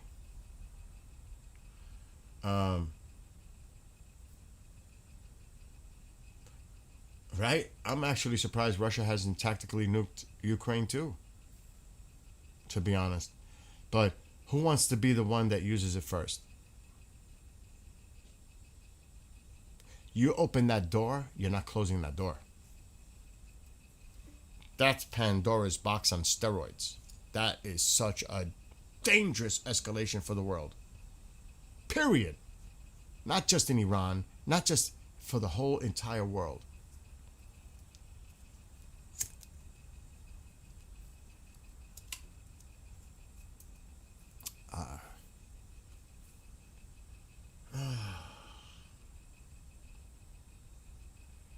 I truly don't understand how the Straits were taken over by Iran. Early in the war, they warned us that they were going to place mines and close down the Strait. But wait, that is not a threat.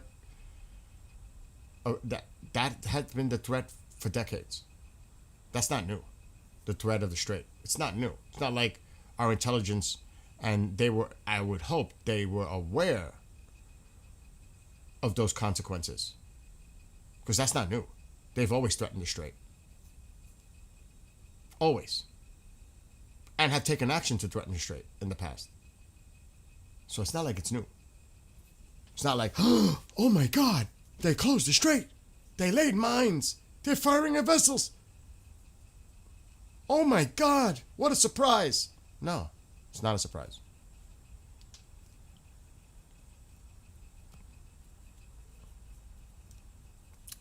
Believe me, we knew this could have been a possibility.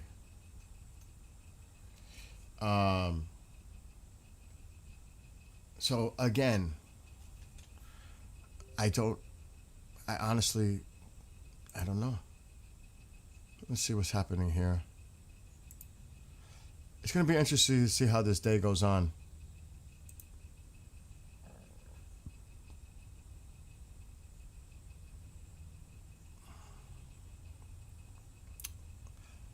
President of the Supreme Political Council of Yemen. To the Saudi enemy, those who offer you false hopes will not benefit you.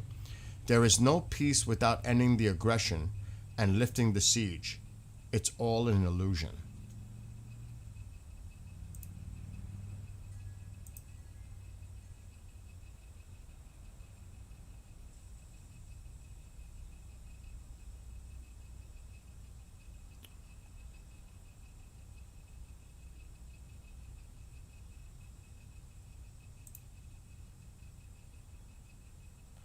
Oh, Jesus Christ.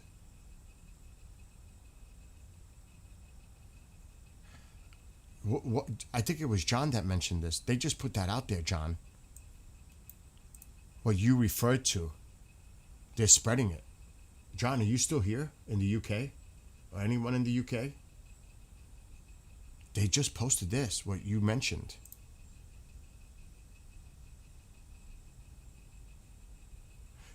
Isaac, have a great weekend.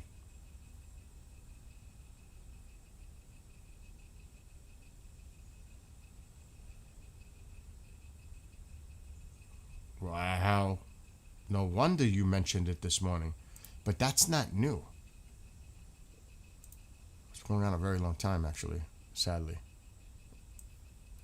God only knows what they have in the UK. Maybe that's why the UK is so hesitant, because they know.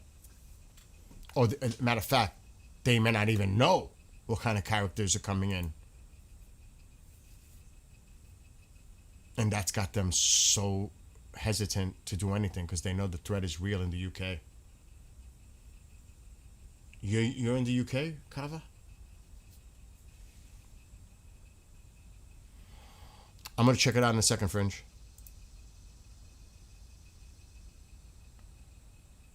An anonymous Iranian, take it for, like I said, for what it's worth.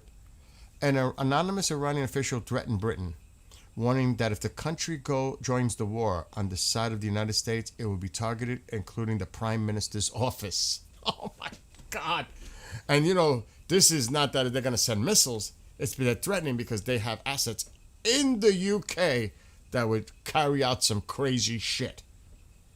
So they're like threatening the UK right now. They're threatening the UK. And notice how these things are expanding. Notice how, even though we hear about negotiation, possible, resuming, it seems like the region is expanding. Yemen, Saudi Arabia, like it's starting to spread and it looks like it's about to ignite and blow up.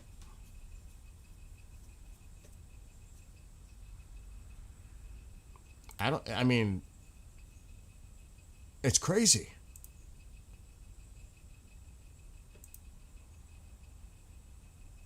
Oh God. So the cray cray guy that goes on for the Houthis, this psychopath, this one. Sounds like the aliens from Mars Attacks. This dude. You've seen this dude, right? Well, this is what he just said.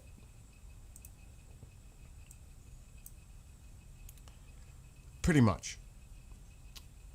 The Yemeni armed forces announced that they targeted the Aramco refinery in Jazan and the Aramco East-West pipeline in Yanbu, Saudi Arabia, with dozens of ballistic missiles, cruise missiles, and drones. Yemen also announced that the blockade would be met with blockade and escalation would be met with escalation. And nobody thinks that Iran needs to be stopped for the support of their proxies. Remember, there was a flight that came in and they were sending in intelligence, logistical support for Yemen to the Houthis. That's why Saudi Arabia hit that Sana'a airport because they didn't want them to land there, but then they landed somewhere else. And that's what sparked this whole thing, because they were getting information, intelligence that Iran was sending in more logistical support, whether it was through intelligence, equipment, personnel, etc., to the Houthis. Nobody sees this is cray cray.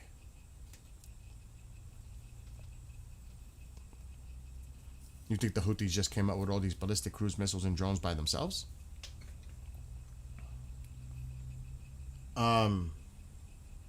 Another thing too is, here's another one. The Yemeni Yeller. Yes. What question, Butterfly? I'm sorry. Whoa. I have to scroll up. Butterfly, let me see what you're saying.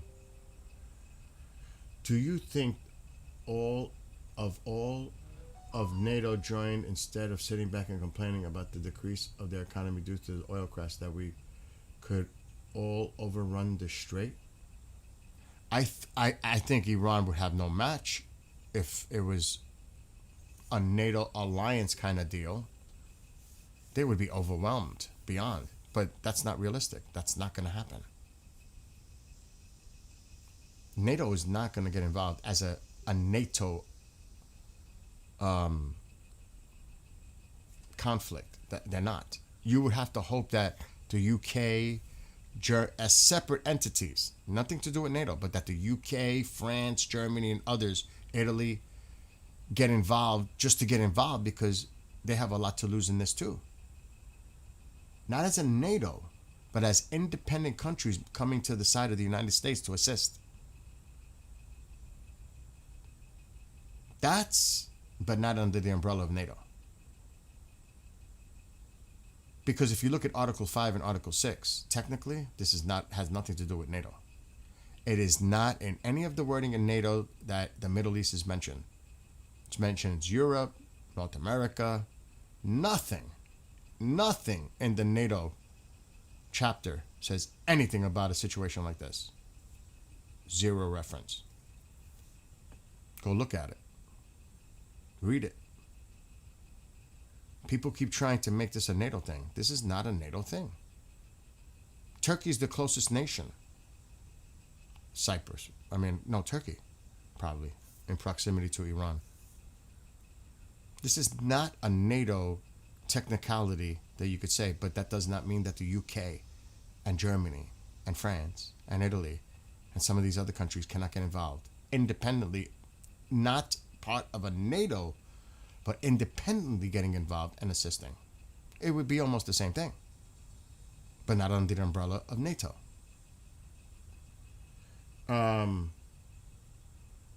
Has there been a new one, Smokey?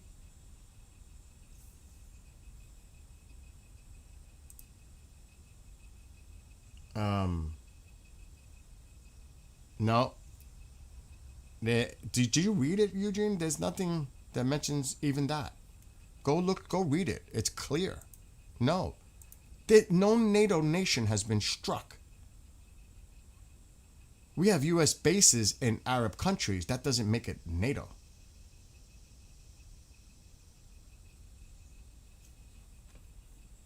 I mean, we could try to spin it.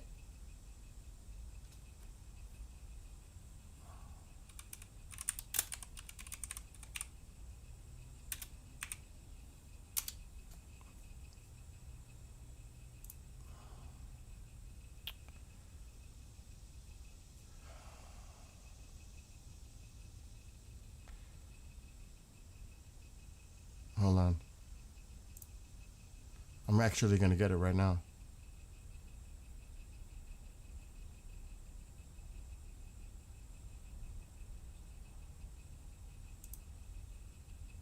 Let's go to it.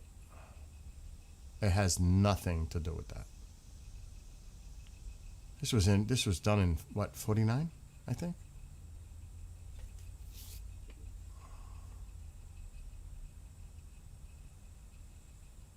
Okay.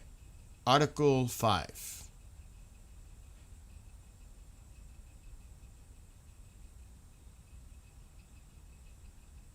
Let me see if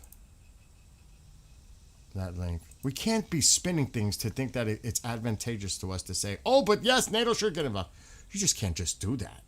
It's not how it works.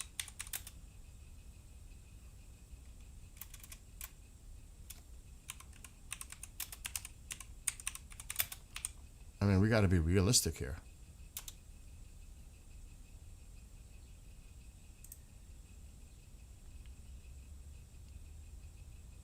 I want to see the actual, I'm trying to get the actual document, if anybody's got a link for it. Thank you, Diesel. Thank you. That is not attacking the actual country. That's not in the language. That is not in the language of chapter 5. That's an interpretation.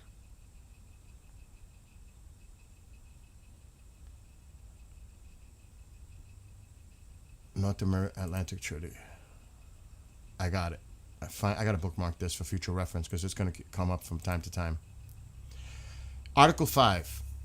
The parties agree that an armed attack against one or more of them in Europe or North America shall be considered an attack against them all, and consequently they agree that if such an armed attack occurs, each of them, in exercise of the right of individual or collective self-defense recognized by Article 51 of the Charter of the United Nations, would assist the party or parties so attacked by taking forthwith, individually and in concert with other parties, such action as deemed necessary, including the use of the armed forces to restore and maintain the security of the North Atlantic area.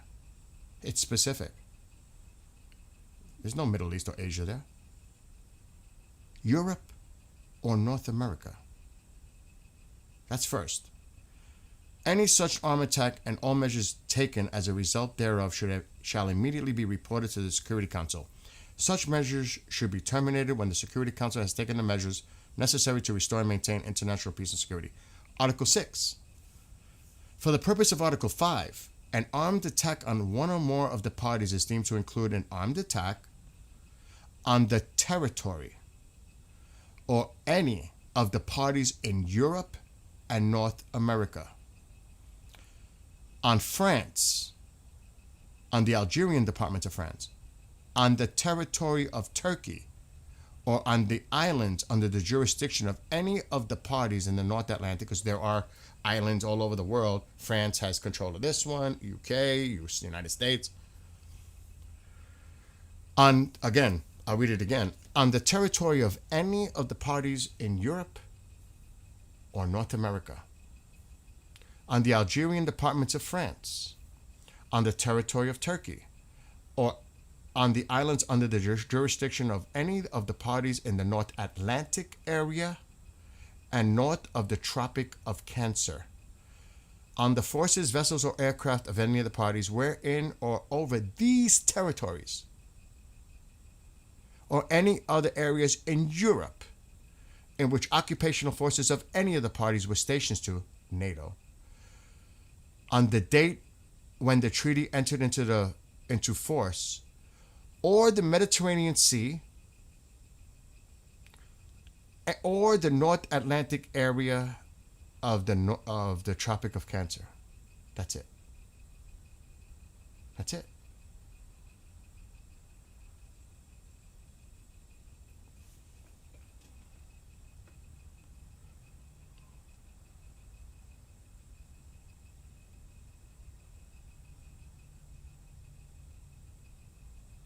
I'm reading the rest actually now.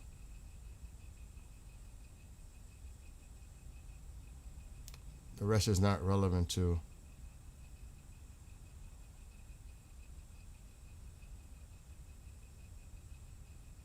So I don't know how you could interpret that any other way, to be honest. If you're going to go in the devil in the details, now could it be argued?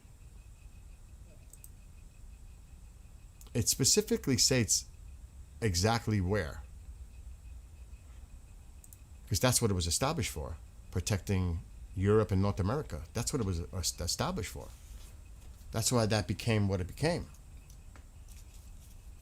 Not in an instance when one country starts a war that NATO is supposed to get involved automatically. If that were the case, that'd be different. If I start a war, and Canada's NATO, so I can't even use Canada. If I started a war with Venezuela, and now if Venezuela were to strike the United States territory or islands, then it's game on. Then it's game on. Or if Iran were to strike the UK or do anything in the UK, it's game on. That becomes NATO. An attack on one is an attack on all. I don't know if that would happen. But in those cases, yes. Not in this case. Again, you're not asking for NATO. You're asking for these countries to get involved on their own, for their own best interests. The question is, will they ever do that? That's a different question. So, technicalities are technicalities. I don't think that would ever fly. based on the language of the charter.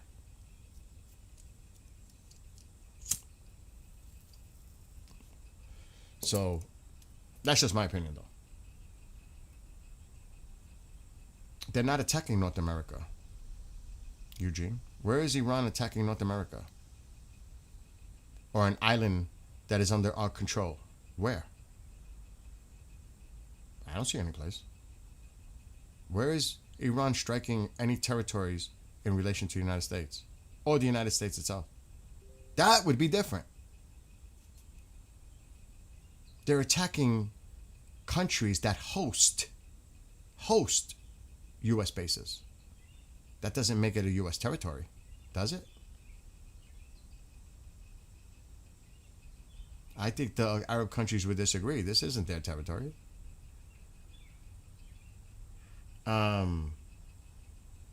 We're not talking about 47 years ago. We're talking about now.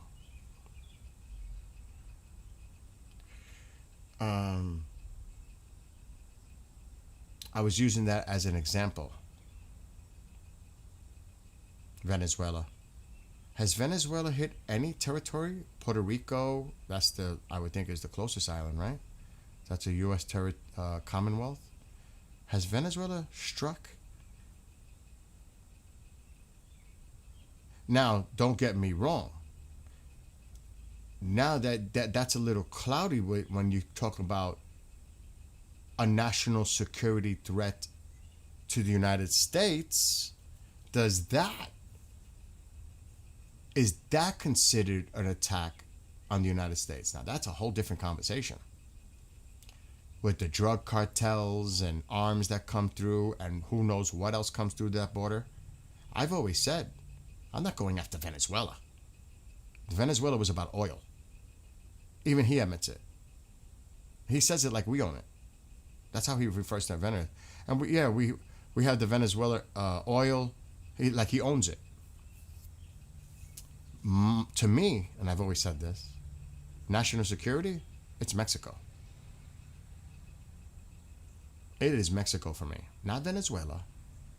Mexico. I want to go after Mexico. That's just me. They affect us much more than any other South American country, in my opinion.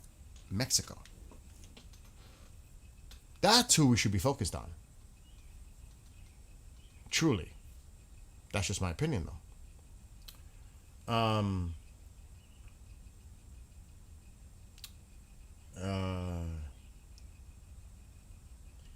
No. I was thinking like if I use Canada, but that was not what I wanted to use because they're NATO.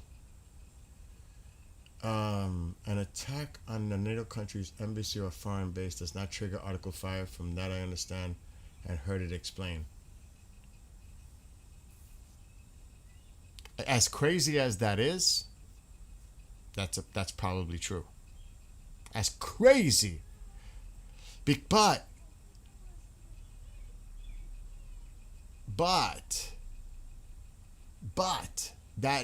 that's who said that? Who just put that in chat? Chris. Now there's a little, I don't know about that. I would have to look at the research. I'm not sure. When a country has an embassy, isn't that is that territorial? I mean, I don't know about that. An embassy? The Knicks are Alexa, stop. I would have to look that up. I'm not so sure about that one. An embassy? Now that might, I gotta look that up.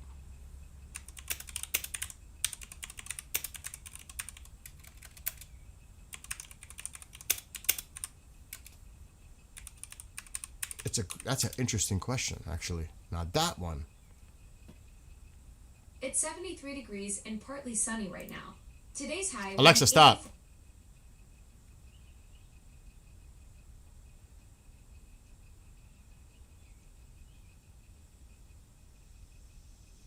I'm looking it up right now.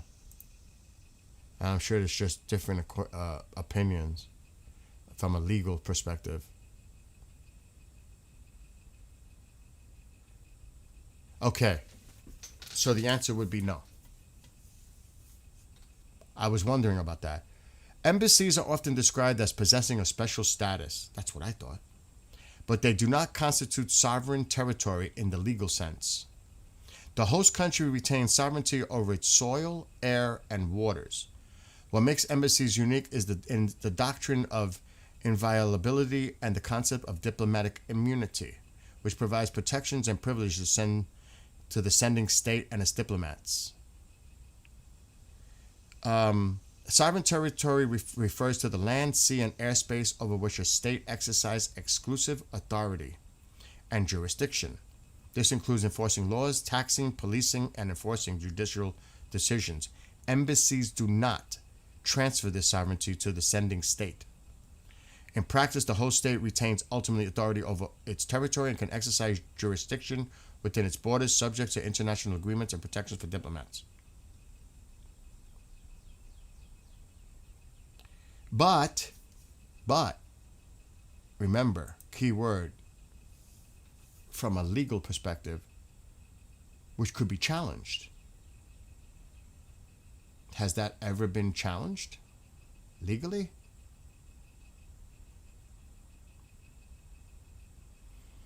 That is the question. That's from the legal perspective, but I've never seen that legality challenged. So that's an interesting question. That if the United States Embassy was struck, and it had, we look at the historically, sadly. But right now, we're talking about the now. Not 20 years ago, not 47 years ago, we're talking about the now. And what embassies, would it be, let's just say, the U.S. Embassy in any place in the region? Could that be interpreted as a strike on the United States directly? The embassy being a sovereign entity and challenge it later? And what happens if the challenge fails? The legal implications is then they'll be saying it's a fucking war crime. Oh my God. But would that obligate NATO to get involved based on Chapter 5 or even Chapter 6? It could be argued. The embassy part really got my attention. Now that is interesting. So that was a great point, Chris. That got me curious. They are not. I just read you the legal definition of embassy and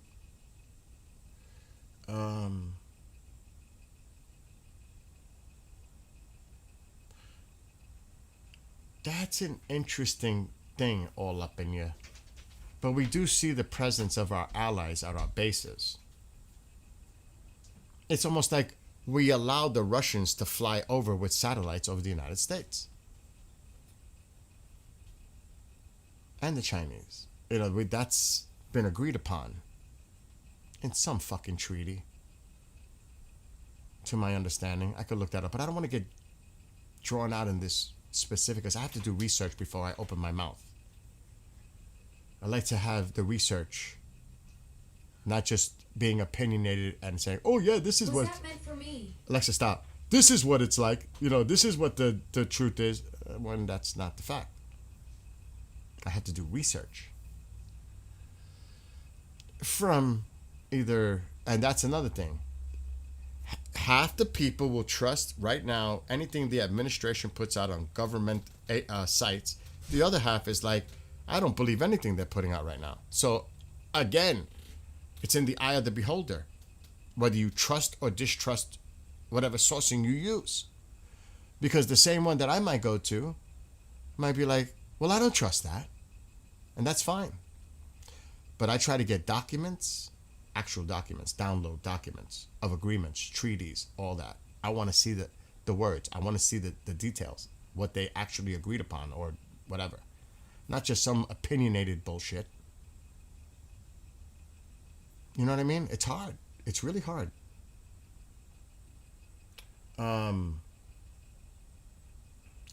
See, now that would have been different, Chris, if they put it in the language or an amendment.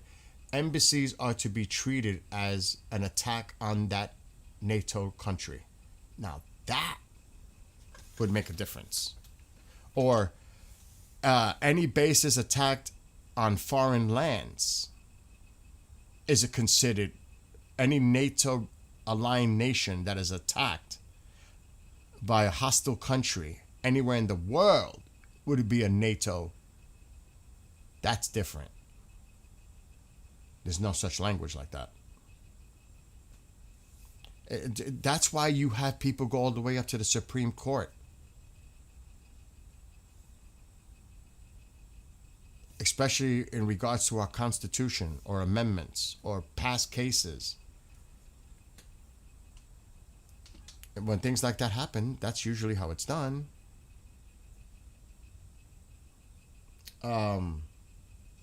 You guys are bringing up interesting points. You know? Again, we're going to get into this, which is, it is an interesting conversation to have. It really is. But there's stuff coming out.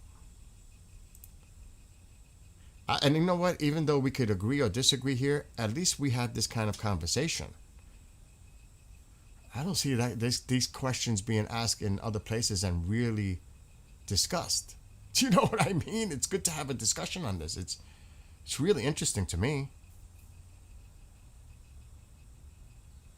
Oh, Jesus. They're just so fucking ridiculous. The propaganda. It is so utterly ridiculous. I can't even tell you. They're showing videos of drones. I want one of those.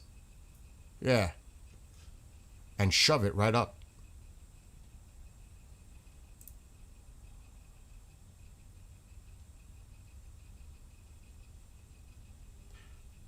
That's more nonsense. What is this? What are they trying to say is this is showing? It won't translate for me.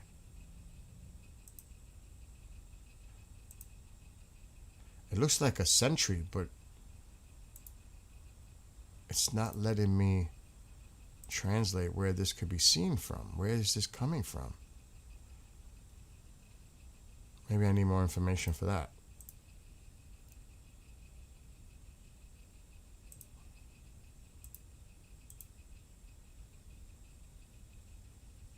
Maybe this one will tell me.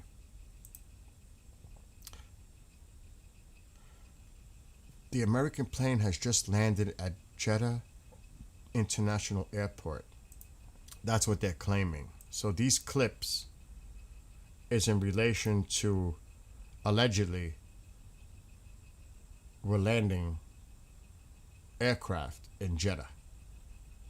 Again, take it for what it's worth. It wouldn't surprise me. This is what they're claiming. Okay? And this video here. Actually, this might be a photo. Hold on. Okay. It's an AWAC. It's a Sentry, I think. They put this video out too, that it's coming in. Or flying above.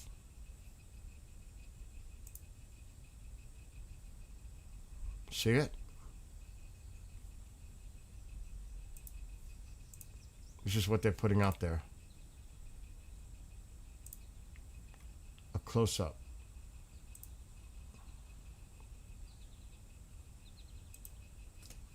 I wouldn't be surprised. I mean, I don't see that as being unusual. They fly all over the place anyway. And the basin is used. I mean, that doesn't surprise me. It's like, we're supposed to be surprised at that.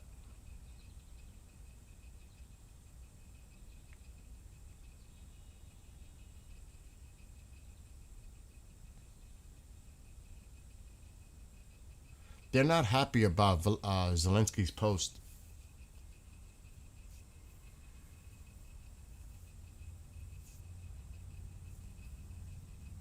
They are not happy with Zelensky's post about allegedly hitting an Iranian cargo vessel.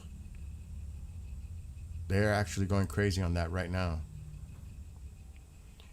And they highlighted it too. They're not reacting well to this right now. I think Zelensky's on top of that list too. Obviously, Zelensky knows about the supply route, of course, with the drones and everything else with Russia, and Russia sending back stuff to Iran. So I would think that Zelensky's on the top of that list too. But they're spreading this all over the place.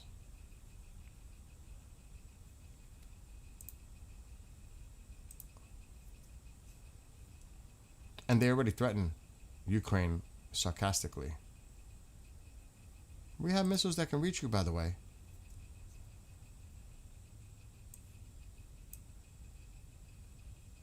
Imagine that.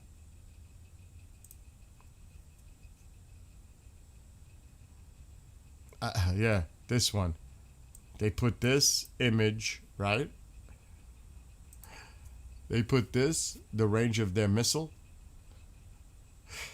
which clearly goes over Ukraine, right? And then they put a gentle reminder to Mr. Zelensky. All of Ukraine is within reach of Iran's ballistic missiles, including super heavy Karm-Shah 4, although it would be a waste of good missiles.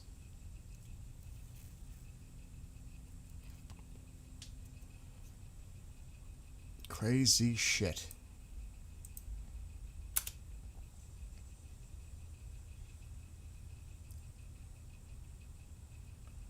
Let me see if the president put... No, he hasn't posted anything in hours. Wonder if he goes quiet today. Whenever he goes too quiet, I wonder. Either way, though.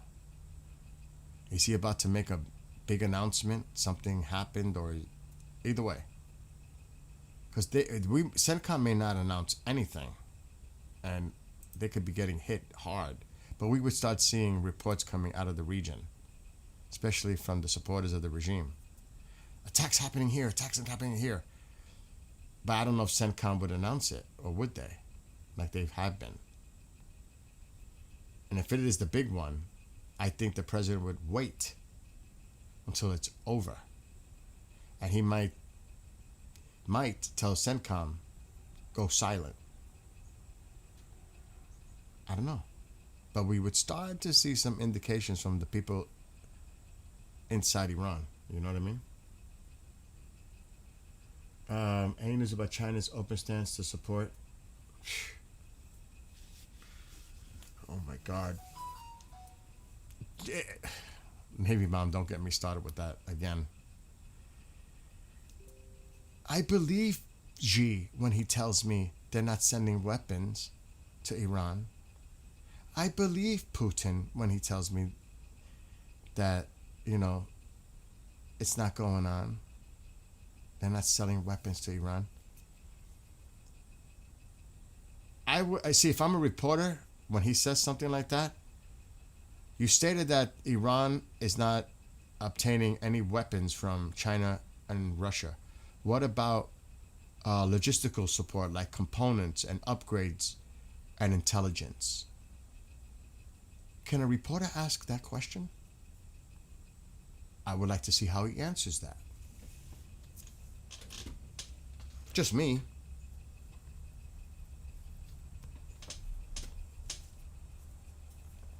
Look at what Zelensky just put out there. Is it corroborated? Is it true?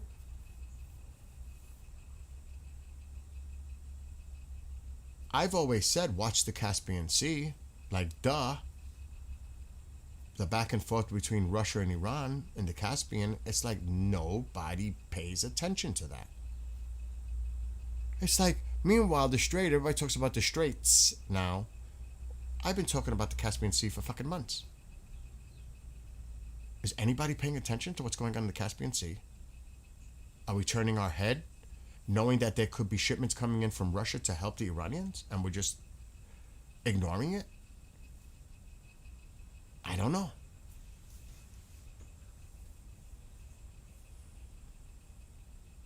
No, no, no. You don't have. There's nothing to apologize, Navy Mom.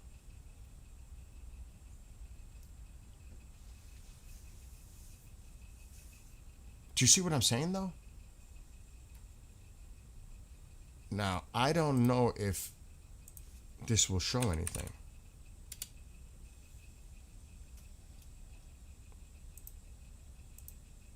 I'm going to check something. I doubt it.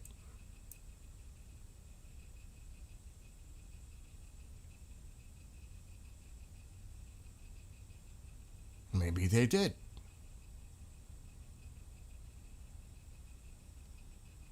Maybe they did. I don't know. But it looks like two areas, but I don't know if this is in relation at all. The Caspian Sea. This is the fire map. I don't know. The Ukrainians are claiming they struck something in the Caspian Sea. A cargo shipment. I don't know. Because remember, Iran has quite a few ports here. And that's what's happening. Russia sending back and forth the shipment of, it's not just planes flying into Tehran or other locations. You're talking about ships back and forth in the Caspian. Russia, Iran. That's just to name one. God only knows what else is going on up here. So this should be an area of concern between the Russian and Iranian connection and equipping the Iranians. I mean, I'm totally speculating, but I don't think that's not plausible. I think that's very possible. You know what I mean?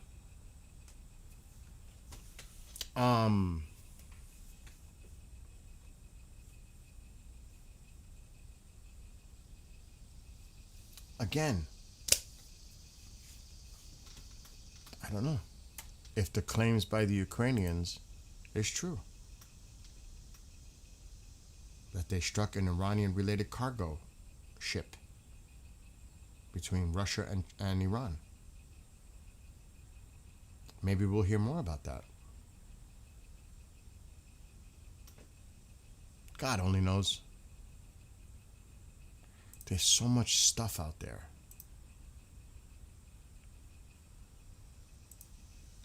I'm sure, I mean, that would be interesting because maybe the Enforcer, because they cover a lot of Ukraine.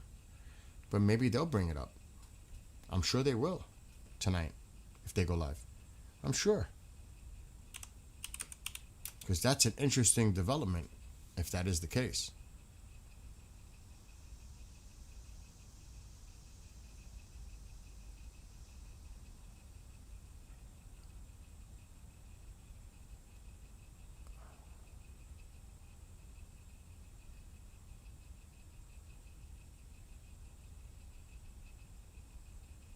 I don't know.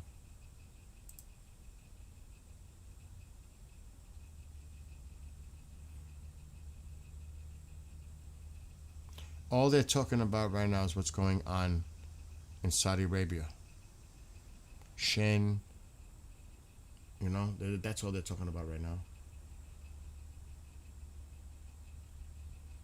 No, no, no, but there was talk yesterday, Navy Mom, that China was behind the latest discussions of a ceasefire and negotiations.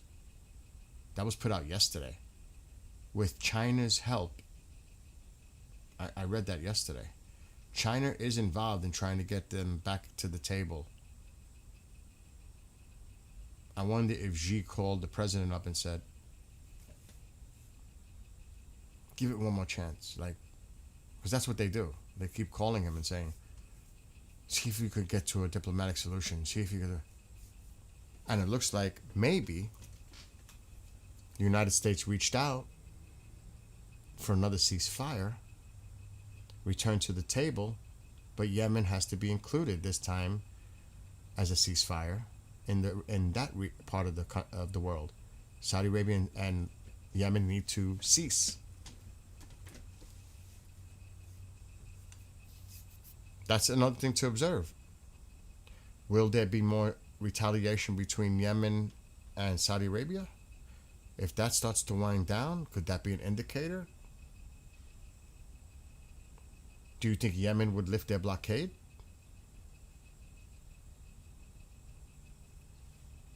Do you think Iran is going to agree? It's funny because we hear, well, they're talking to us, and I'm always open to listening.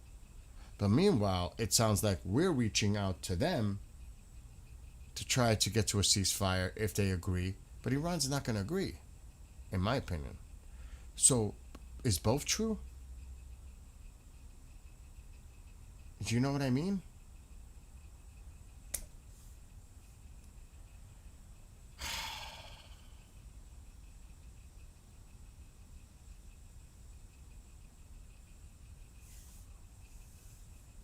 Again, I don't know. You're right, though. Does Russia have...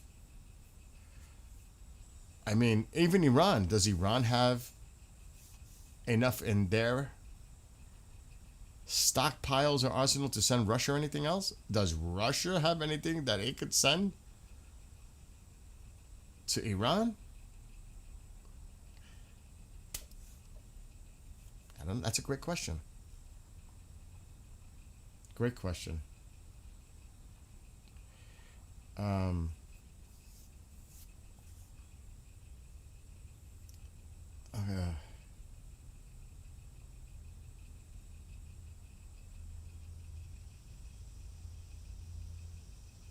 yeah, that's something for sure.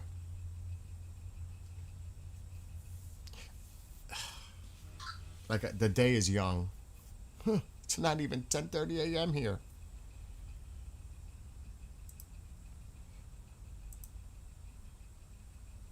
Oh, they're spreading that video now. Again, I gotta check something. This is what they're saying. A U.S. Navy reconnaissance aircraft is currently operating near the Omani coast. Okay, Ann. Like we're not going to be doing that, or are they saying it looks like they're planning something? I mean, what's the implication there? Right away, people want to read, and I do too. I'm trying to read so much into it that it's like, oh, look. Calm down. Calm down.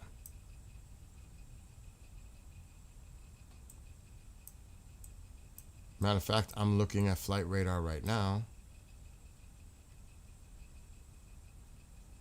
And I'm not seeing much of nothing. Doesn't mean it's not there. Transponders are off. There's a Poseidon flying off of Oman near the entry of the Gulf of Oman. There's not many tankers in the air at the moment. That doesn't mean they're not there.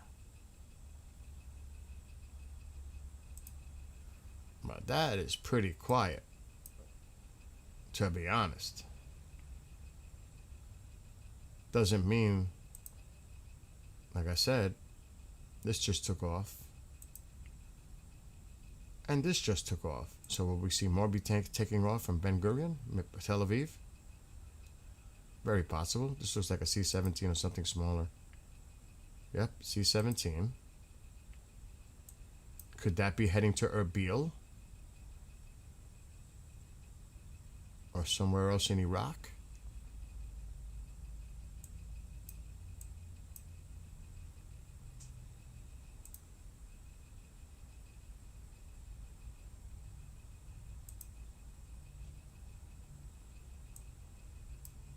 I wonder if these are returning. They're showing that they just... That's the UK.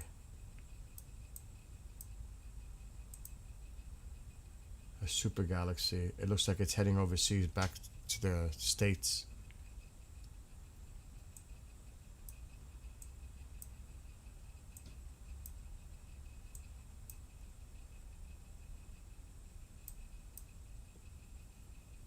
I always just like to look at peek and see if there's any weird activity happening in Cuba. I gotta keep an eye on Cuba.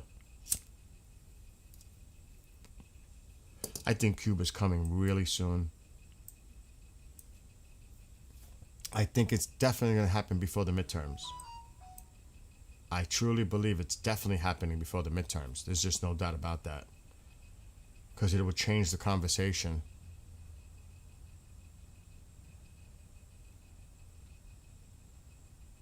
Well, look at this.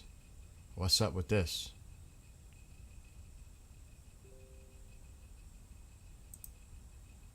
Wonder what they're refueling. Or are they just sending it into the region? Don't know. But a whole bunch are taking off. What? Tel Aviv, that one's just coming in? What's the altitude? It looks like this one's just coming back. Let me see the altitude. Oh, it's climbing. Wait a minute. Its original destination, where it departed was Tel Aviv. That's weird. That's not where it's taking off from, is it? Yeah, it is.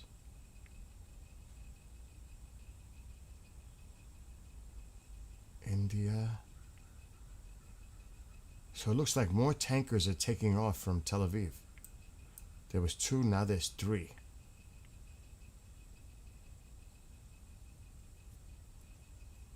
Interesting. That one just popped up. That's why I was confused. So they just launched these. What time is it? 10:30? It's 6 p.m. in Iran. So it should be dark soon. We should be able to see that coming. Right there. It'll be dark soon. I don't know. Again, I'm reading way too much into this. I'm guilty of it just as much as so many others. I'm guilty of it too.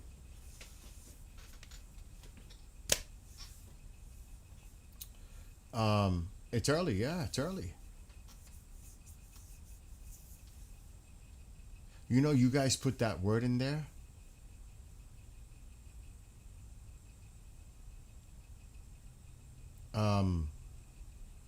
I may have to go to the store now for some stupid reason. Not that that word made me trigger me. I want potato knishes today. I'm in the mood for knishes. I haven't had them in so long. I think just because you put that word, not saying that's related, but it made me think of a knish. Now I want a knish. Oh my God. That's crazy. I haven't had one in so long. You know what else I haven't had in a long time? Potato pancakes with applesauce. Oh my God.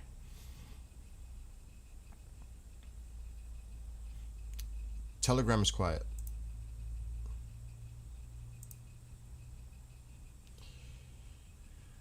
China is supplying the avionics for Russia's drones and missiles.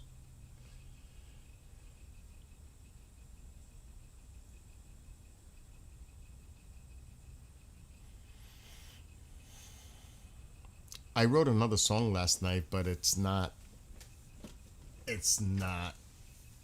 Oh, it is way off.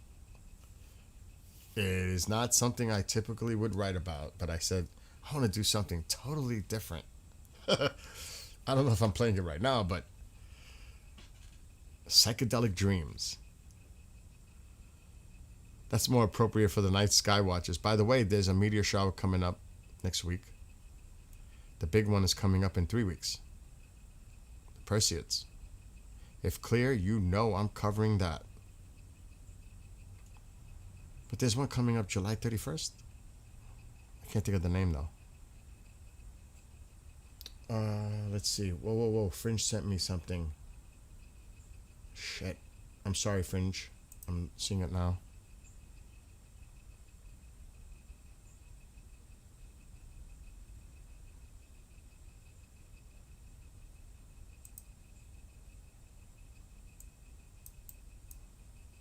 It's not. It's processing. This one is, for some reason, glitching on me.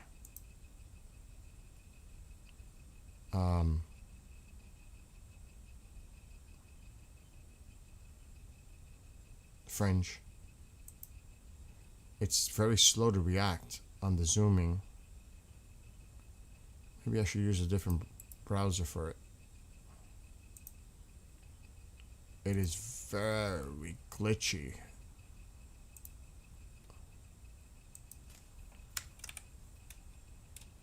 But I definitely want to try. I'm using a different browser. Maybe that'll help. It is helping.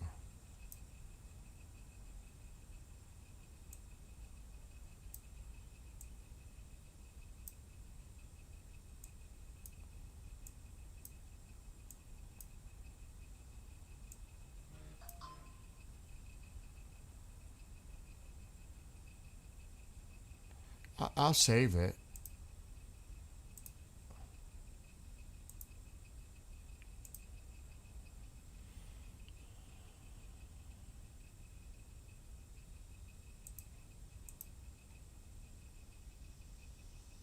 Nothing really new coming out. I'm looking.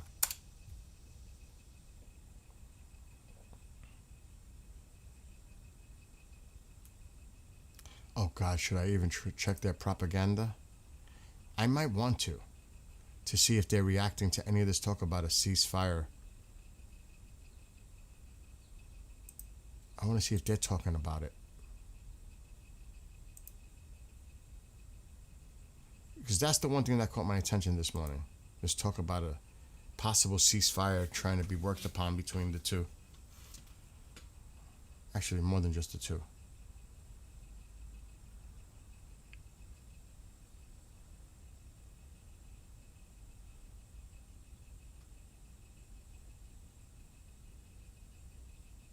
Oh, Jesus Christ. Here we go. You want to see? This is who we're supposed to be dealing and negotiating with. This is why I keep saying, whoever you're talking to, whoever the hell they think they're talking to, whether it's Ghalibaf, the foreign minister, whoever the United States thinks they're talking to, they're puppets.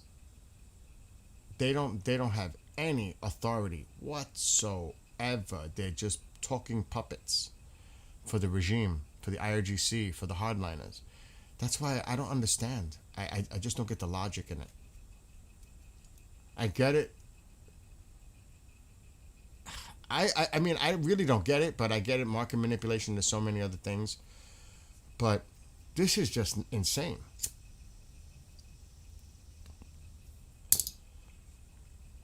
I'm going to play the clip. I do not like to play propaganda clips, but I want people to get an insight of the people that we're dealing with. Because when you hear that we're dealing with moderates and, reasonable people on the behalf of their country, no. That is bullshit. Bullshit.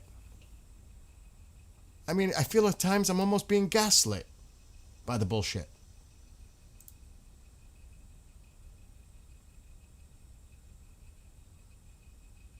Look at this. And he is part of the upper chain of those involved. Strikes will continue until, and this was posted today. Matter of fact, not too long ago, their time. Strikes will continue until enemies' total surrender. Secretary of Iran's Supreme National Security Council, which should be all taken out, every one of them, I've been saying that over and over again.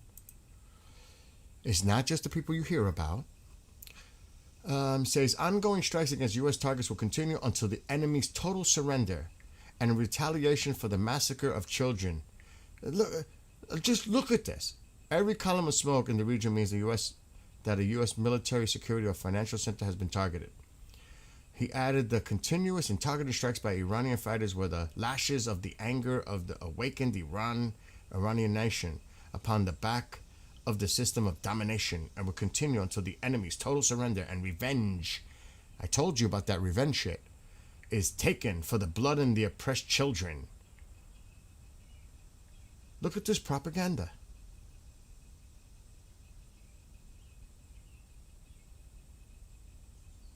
This was this morning. And look. Hanging out with, I don't know. He looks like potato head mixed with, I don't even know what. Oh my God, Lavrov looks like he's just, my God, looks like his face is ready to fall off his, oh my God. But this is the kind of stuff that's out there. The enemy's total surrender. Like what? And this is the hardliner.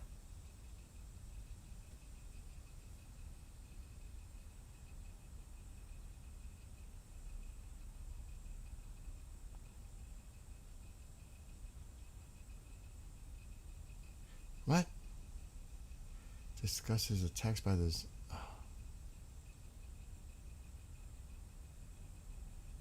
Oh, bull. They're trying to go after Burnham now. A little bit.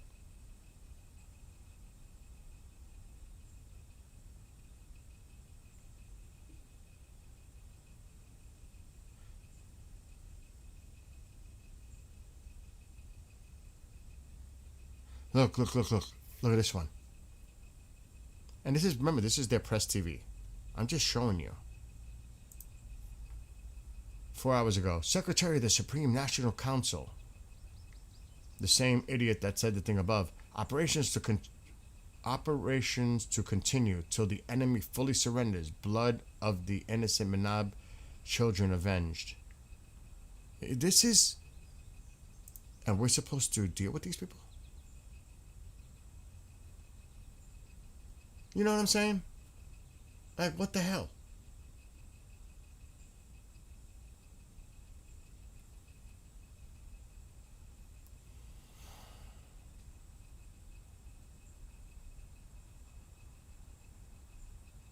Oh my God.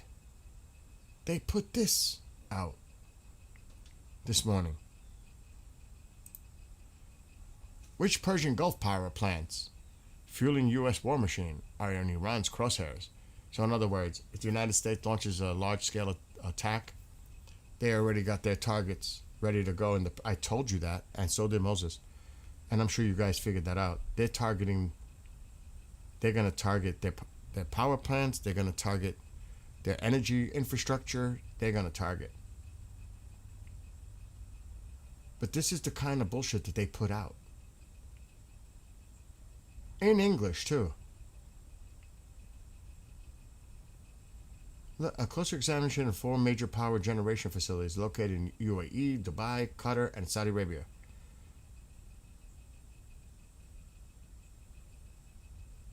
And they're saying that these power plants serve as a significant power source for a nearby American base. Yeah, that's what they'll say.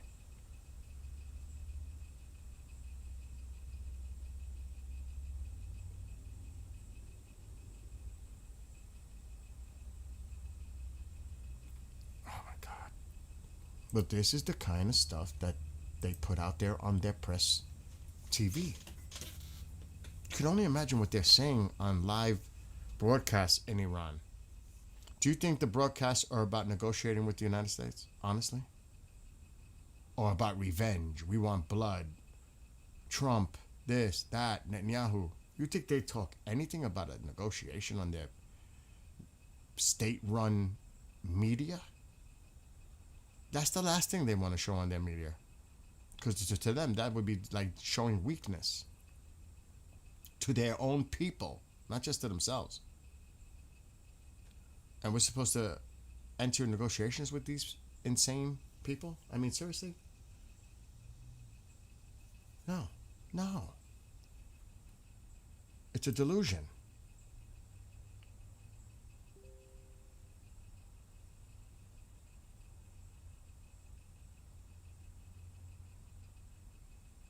But that's what they're putting this morning. I'm not seeing anything about a possible ceasefire in the background. Nothing yet. Let me see if the clown put anything out for Iran. The AI clown, or whatever he is.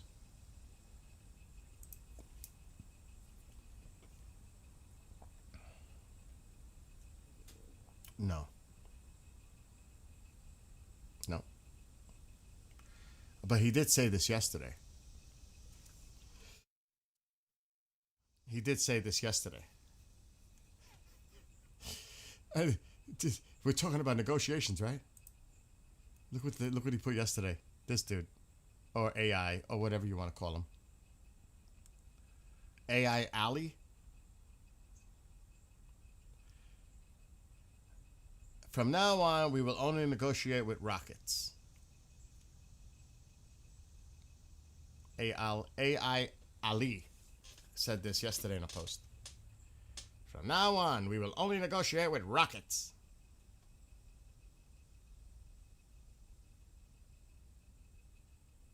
I mean, just look at the red. Look at this. Look at this. This is what we're dealing with. And these are the ones that are truly running the show. Not the bullshit that we hear about, or we're negotiating with Ghalibaf and the foreign minister, and it will drive me nuts.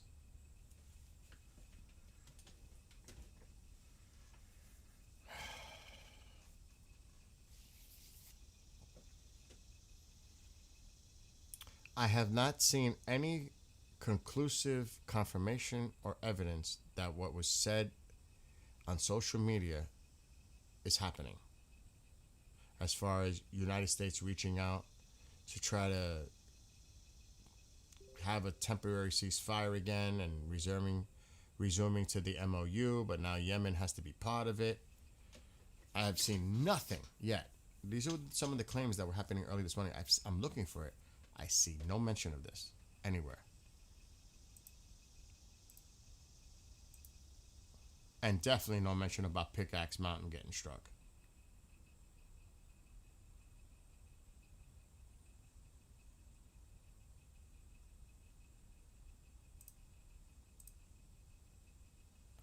Okay, Vahid is putting something about Zelensky.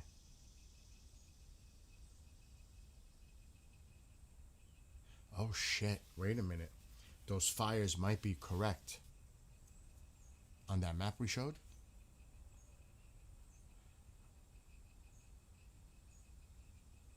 Okay. This is what, and Vahid is somebody I follow, and the man is usually on the money. I've never ever seen him been reckless to put something out there like the others do before he gets more information.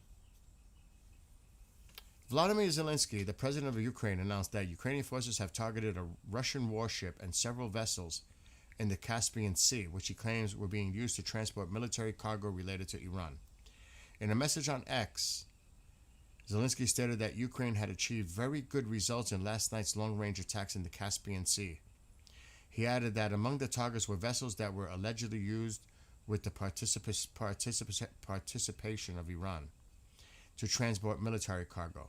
The Ukrainian president did not provide specific details about the identity of the targeted warship or vessels.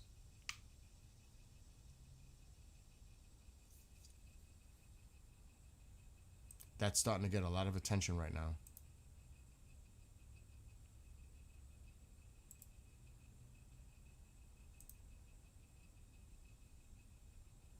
Satellite images show the expansion of the fires at the oil refinery in Jazan, Saudi Arabia, following the Yemeni strikes that occurred early this morning. They're using the same thing we were just looking at, the firms. They're looking at the same exact thing. If that is the case, that is on fire, that is significant. That is significant. And they also allege that they hit the East-West pipeline that the Saudis were using. Instead of going through the Strait, of course, they were using the Red Sea. Millions of barrels per day. If true, again.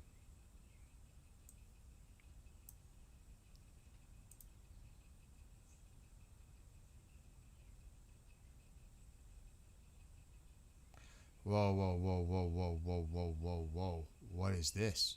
Qatari's Ministry of Transport. Maritime navigation activities for all types of marine transport and vessels will fully resume starting July 26th. Oh shit. Is a ceasefire in place? That's tomorrow. Are they aware of something? Because they were in the negotiations, the Qataris. That's what they're putting out. Maritime navigation activities for all types of marine transport and vessels will fully resume starting July 26th.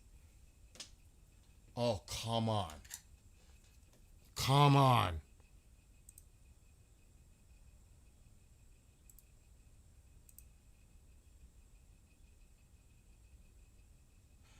Now they're putting on the other side, enemy report.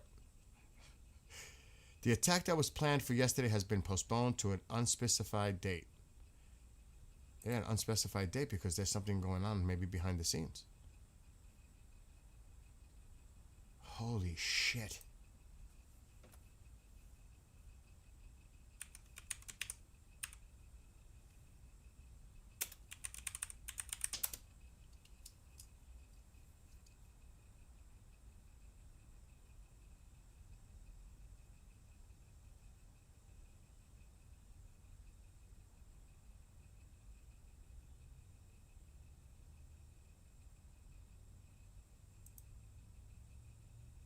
I'm trying to see if I get any more information on this.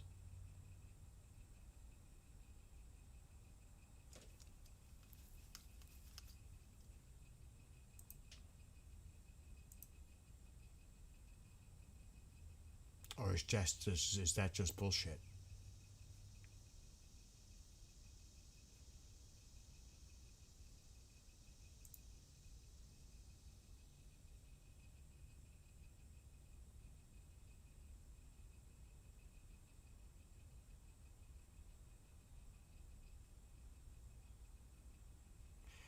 Oh, I don't know. 15 minutes ago, Doha News put this out.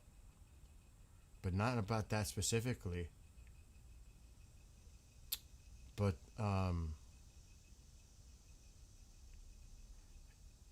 the Prime Minister, Ministry of Foreign Affairs, on Saturday discussed diplomatic efforts and joint coordination to reduce escalation and enhance regional security and stability with, and they just put that, Egypt's Minister of Foreign Affairs, who is currently visiting the country. The two sides also reviewed bilateral cooperation and ways to strengthen it. Sheikh Mohammed stressed that all parties must remain committed to dialogue and diplomacy and to implementing the provisions agreed under the U.S.-Iran Memorandum of Understanding, including safeguarding freedom of navigation through the Strait to preserve regional security, protect recent gains, and reinforce stability. He reaffirmed Qatar's full support for all efforts aimed at diffusing tension and reaching a comprehensive agreement that would secure lasting peace across the region. Oh my God, they keep pushing this. So is that an indicator when I have not seen any statements though regarding about tomorrow? Not yet. I gotta look up something.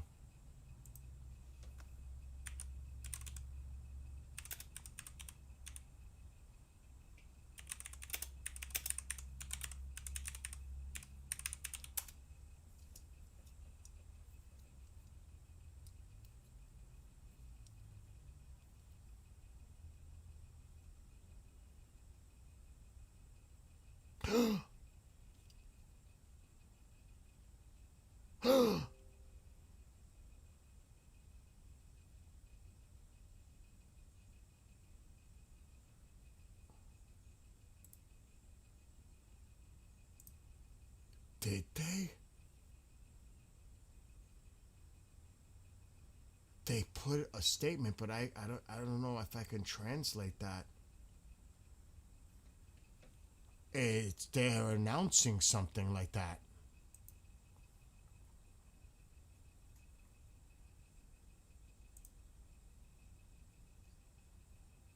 Look. Ministry of Transport announces full resumption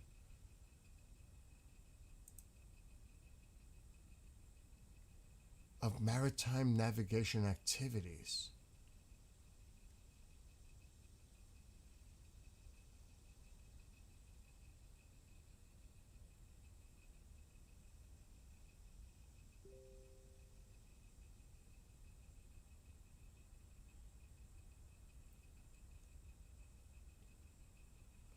But is that specifically for Qatar? Did Qatar work something out with the Iranians? Or is this an indication? I mean, is this just specific to Qatar?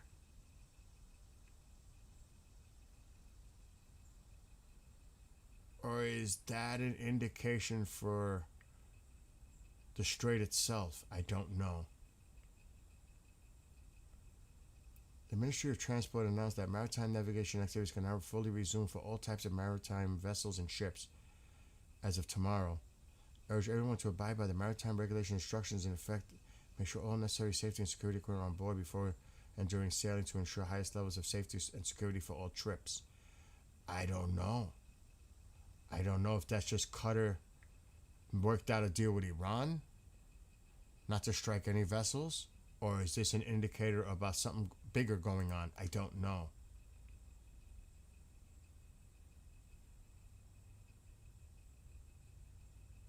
It could just be Qatar specific. I don't know. It's vague.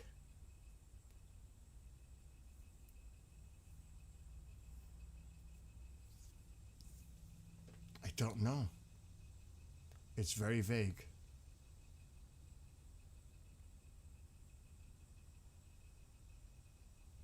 I don't believe anything. You can't believe any of this until we hear it from the parties involved. Do you know what I mean? But believe it or not,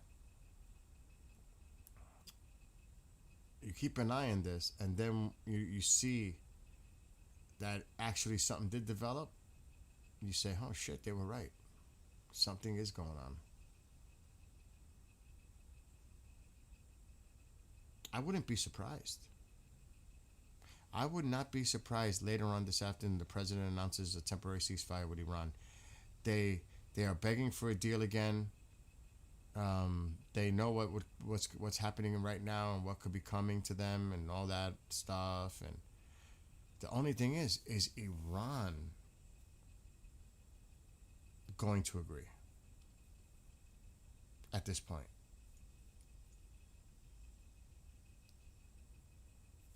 I don't know.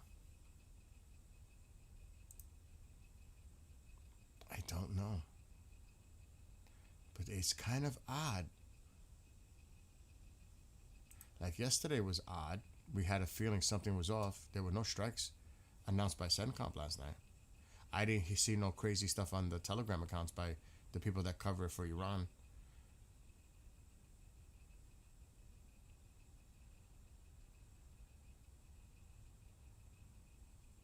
I don't know. Let me ask all of you. Let me ask all of you. Do you think tonight there will be a major strike in Iran? Yes or no? Simple.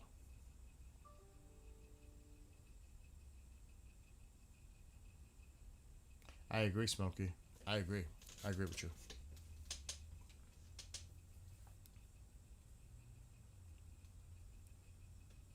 Yeah, what is the market? But then again, we're not going to really know what the Saudi effect will be until the markets reopen. That is what I'm curious to see. How they react to what's going on in Saudi Arabia now. And they will. To what extent, I don't know. But there will be. something that affects it. Yeah, we're not gonna know till tomorrow evening when the Asian markets start to open.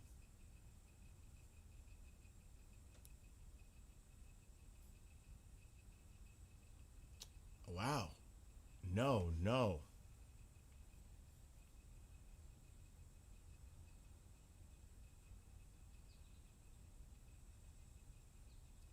I see a lot of no. Well, not a lot. That's not like that. There's a lot of people hanging out, but still, I haven't seen a yes.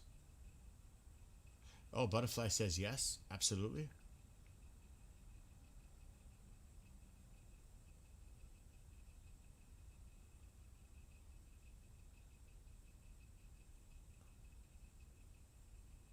Well, Israel thought there was reports coming from Ynet. Thank God Amir told me how to say it right. That they thought it was going to happen last night, but it was postponed.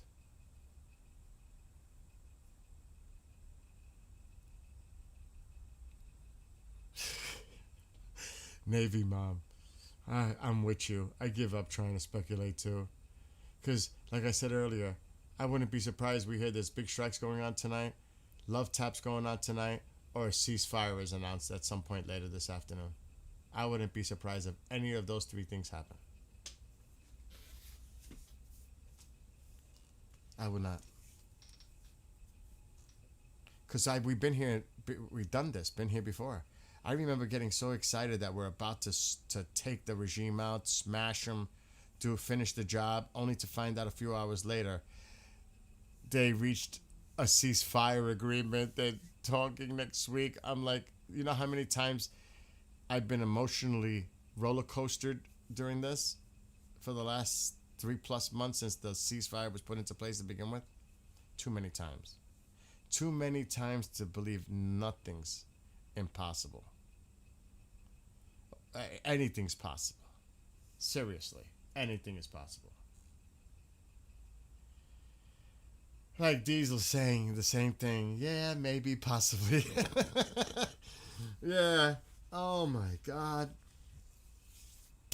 But I'm sure others will be saying, U.S. is going to strike, only to find out afterwards, ceasefire. Prediction: America does not strike. Iran tries a dirty move. Well, then, if Iran tries a dirty move, the United States hits them fucking hard. Excuse my language. I mean, come on. We see what happens when we take our foot off the gas. We need to keep up the pace and press harder. Yeah, exactly. I'm not letting it off now. You do 13 days of strikes to degrade their ability to strike vessels in the Strait of Hormuz. Right? That's the intention, right? To protect maritime shipping. They were firing warning shots yesterday, which was a change. As soon as shit goes sideways, they'll be firing at ships all over again. And that's another thing. Do you think the ceasefire actually holds, or do we hear what we heard before? Iran does something.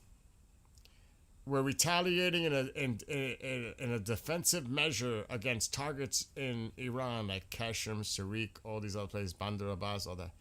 But these are defensive in nature. The ceasefire still holds. Are we going to go back to that again? Are we? Really? We're going back to that again?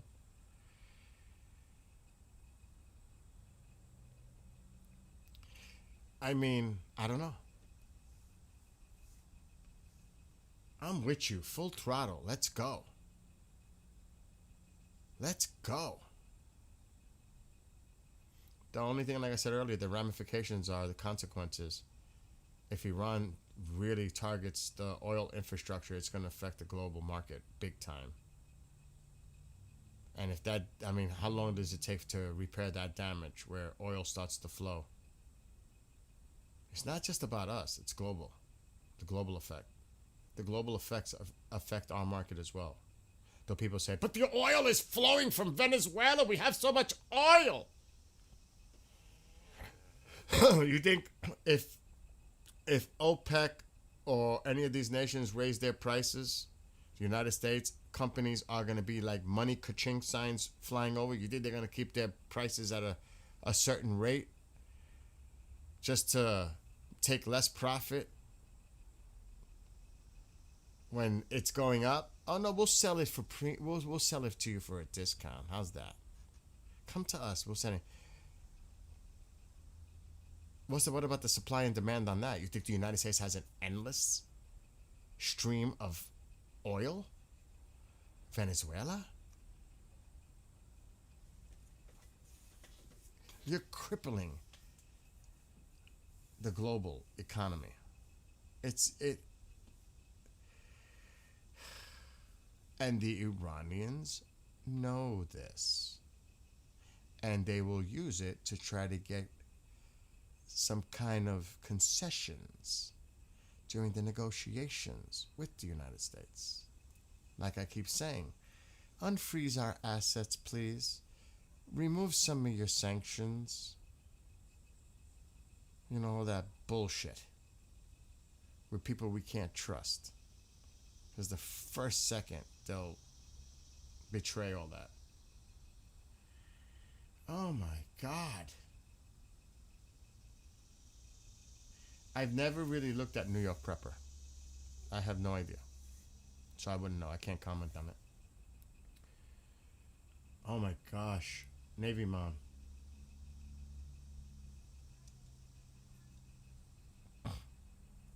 Well, maybe it's just a complete blackout, communications blackout, Navy Mom, you know? And I could understand that for security reasons. Obviously. Unfortunately, you know that too. Hopefully you'll hear from your son soon.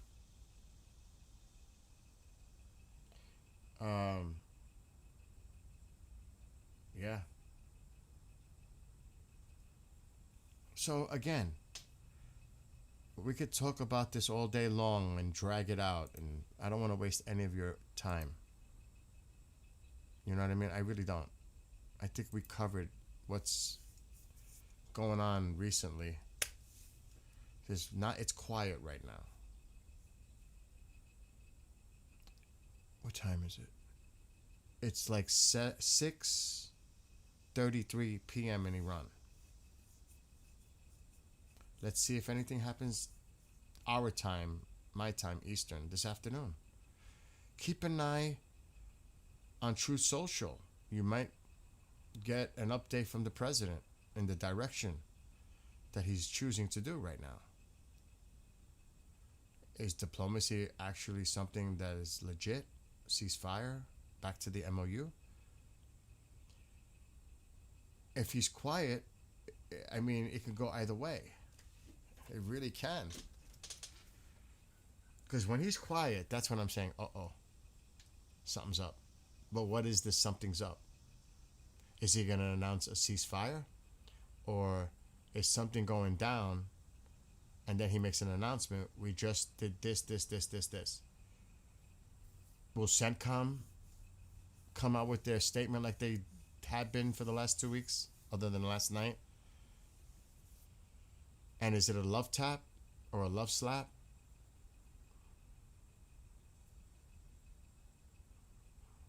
And that I honestly can say I have no clue. I have no clue. You know? Don't know.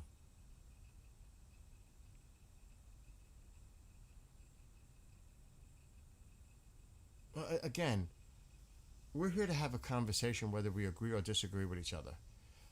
The key is being objective. And people's opinions are important. Everyone's opinion is important. Whether you like it or not, like you may not like it. But at least if it's done civilly and having a conversation. Look, I could be at the dinner table and not agreeing. It's part of life. But I think it's constructive.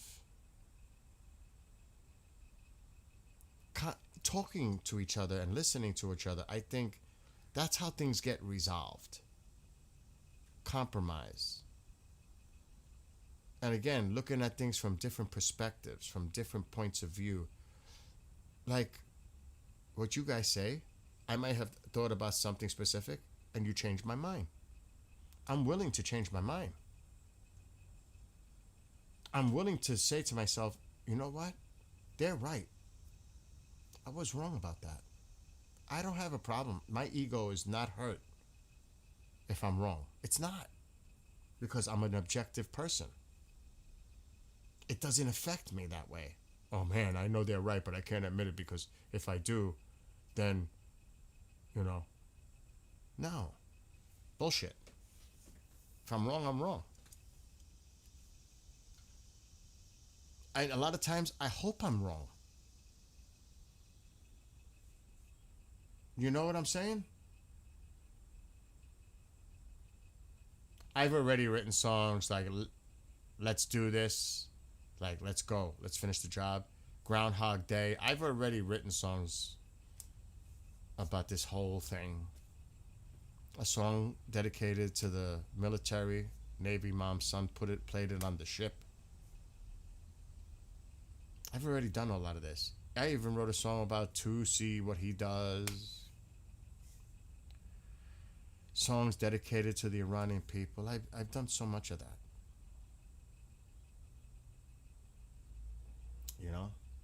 Interceptor. I've done a song in the past called War Drums before this even started. And it's funny because a lot of it seemed like I was having like a future prediction, like insight. It's bizarre. War Drums was written before Midnight Hammer. And it was like, oh my God. I listen to it now and I'm like, oh my gosh. So again, I've written so much about this. I don't want to keep writing about the same thing. I wrote a song about when they come home. Coming home. I think I write so much I forget my own stuff. I wrote a song about the 250th kind of Best of America. And what I believe is the best of America. That despite our differences, we still have that commonality. Even though some people will say they're not patriots, I'm all about unity. I'm all about bringing people together, not dividing. I'm not with the dividing thing. It's not me. It's us against them. They're the enemy. I'm not with all that. Because I'm in the middle. I ain't going to lie about it. I'm about bringing people, talking, communicating. And maybe that brings us closer together. Bringing us closer together is not a bad thing. But the way things are my gosh. You know what I mean? That's just me, though. Historical songwriting, you have a song journal on this time in history. That's true. That's an excellent point. I never thought about, Navy Mom. I never thought of it that way. That's actually interesting that I do have like songs written throughout the time period that you could go back and listen to and say, this is the vibe and feel of what was going on at that moment. Look how it changed from there to here to here to here. It's like a timeline. That's actually a really interesting point you just brought up. I never thought of it that way. I will play you before I leave because I'm going to let you all go. Your time is precious. All of your time is precious. My time is precious. And I've got to mow my lawn, which looks like it's 6 inches high right now. So it's going to take me some time to mow this whole property. It's going to take me like 2 hours. I was even thinking of borrowing my neighbor's Cub Cadet and going down the road and then coming down my driveway and just say, screw this, I'm using the Cub Cadet today. I did his property yesterday. And weed whacked it, so it looks beautiful. I don't know, I hope I'm not getting sick. I went in the pool yesterday and it wasn't that warm. Anyway, let me play this for you all. And have a great weekend, by the way, all of you. Prices will affect some of us, but not as much as you think. Look at the natural gas prices and the disconnect between US and the EU because it's so expensive to ship. That's true. Again, some, and others not some. You look at the entire country, not just one specific place, how it could be great for you, but for others, not so great. I look at the sum of the country, not just little small parts.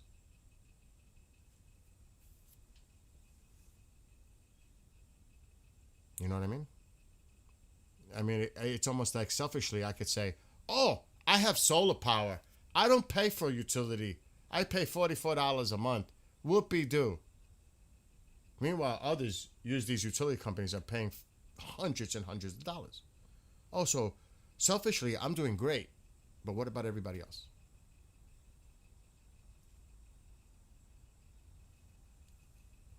You know what I mean?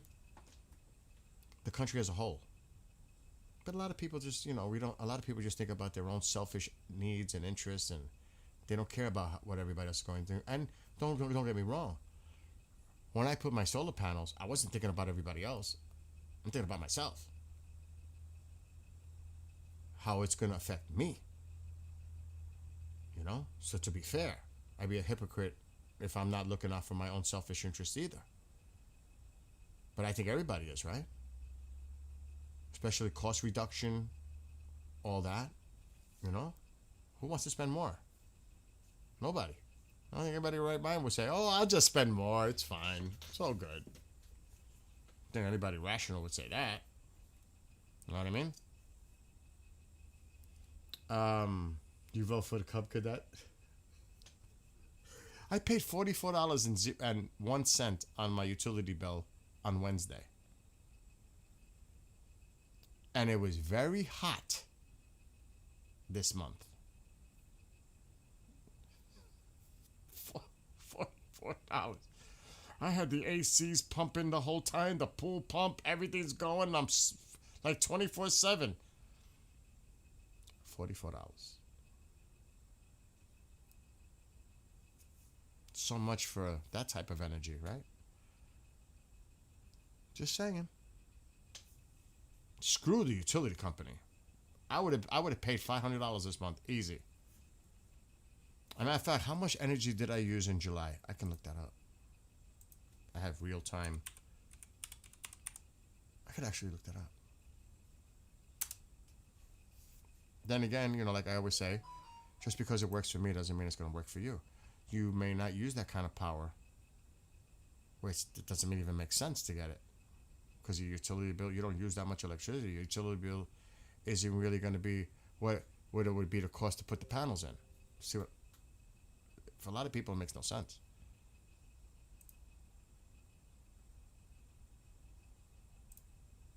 Okay.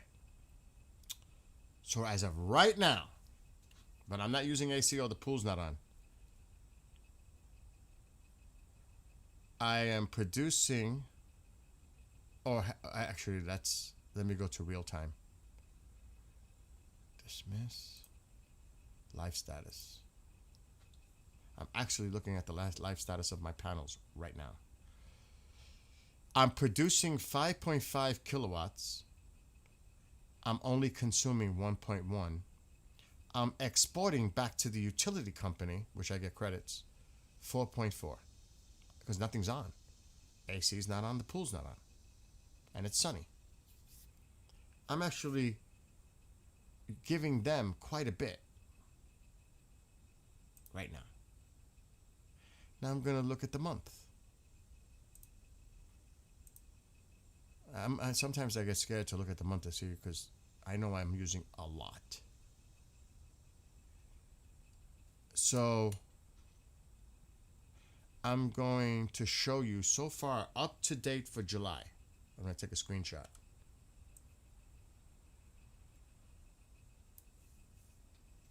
Despite it all, I'm in the plus. In the plus, I've almost used a megawatt. Do you know how much a megawatt would cost me from the utility company? God, Jesus Christ. I don't even want to think about it. Here, this is my solar. This is for the month of July. You know, I always say facts matter, not opinion when it comes to, unless you experience it yourself, you really can't make a judgment on it. You could criticize it, you could hate it, but I'm going to tell you this right now. I don't hate solar. I love solar because it saves me a lot of money. I've consumed, it'll be by probably today, that's going to hit it, megawatt. I've consumed that much. Look how much I've imported. Look how much I've produced. This is the total. Right now, I am in the plus by exporting 113 kilowatts. I am in the black. In the black. I've produced more than I've consumed and imported so far in the month of July. That's remarkable. That is remarkable, considering the heat waves, everything else that happened, because it was insane.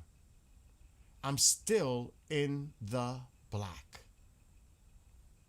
which is why I pay $44, and the $44 is for a freaking connection fee to the utility company and the taxes on that. Can you freaking believe that? Otherwise, it'd be zero. I have to pay for a connection fee. That's the $44 with tax. Can you believe that? That's why I'm paying them. Otherwise, it'd be zero. Zero. But I got to pay for a connection fee. Crazy. And yes, the prices do range in different locations. There's no doubt. Over here, it's insane. State by state, locally, obviously. I'm using a megawatt and I'm paying $44 for a connection fee. Come on.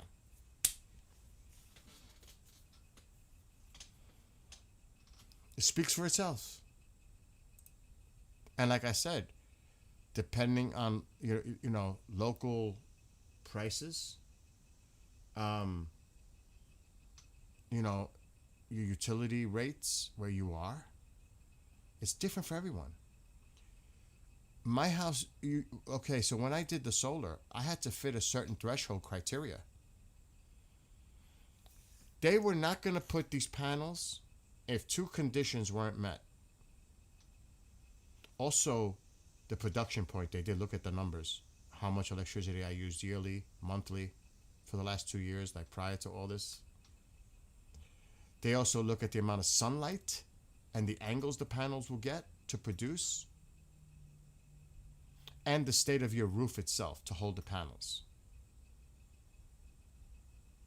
Those are the three big ones. A lot of people don't even, if you fail one, you fail all. So it's not exactly that easy to get into a program with solar panels because there's a lot of preconditions. Like here in New York, that's the way it is. I don't know how it is everywhere else. So my house is out in the open. I cut all the trees around my house. It gets full sunlight. That was clear. Roof, clear. I put in a roof, shingles, everything. But that was done already. So that wasn't a problem. And then they looked at my power. How many panels will I need? They had to evaluate the numbers. And they put a little extra to compensate. So I've got 25 panels on the house. In the event that they saw that I still was lacking covering the energy use, they throw another panel up or two at no cost. So there's a lot, it depends. That was a lot of it was based on the incentives before the big beautiful bill destroyed that. Because that's what they targeted, green energy sector. And they went more for supportive of the fossil fuel industry. Besides that, that killed a lot of incentives and tax credits for people to get them. It's like they purposely killed the tax credits federally so people would not get them. Though it was saving people a lot of money, like me. But thank God I got my panels before that happened. So the devil's always in the details. Reality's a bitch. It's that simple.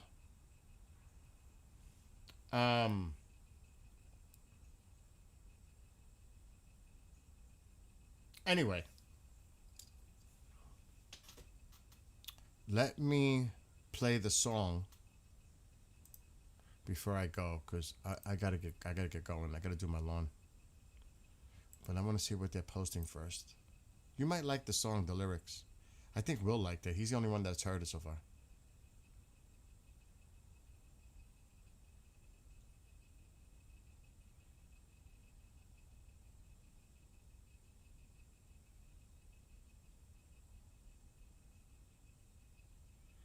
Oh Jesus, there's more coming here.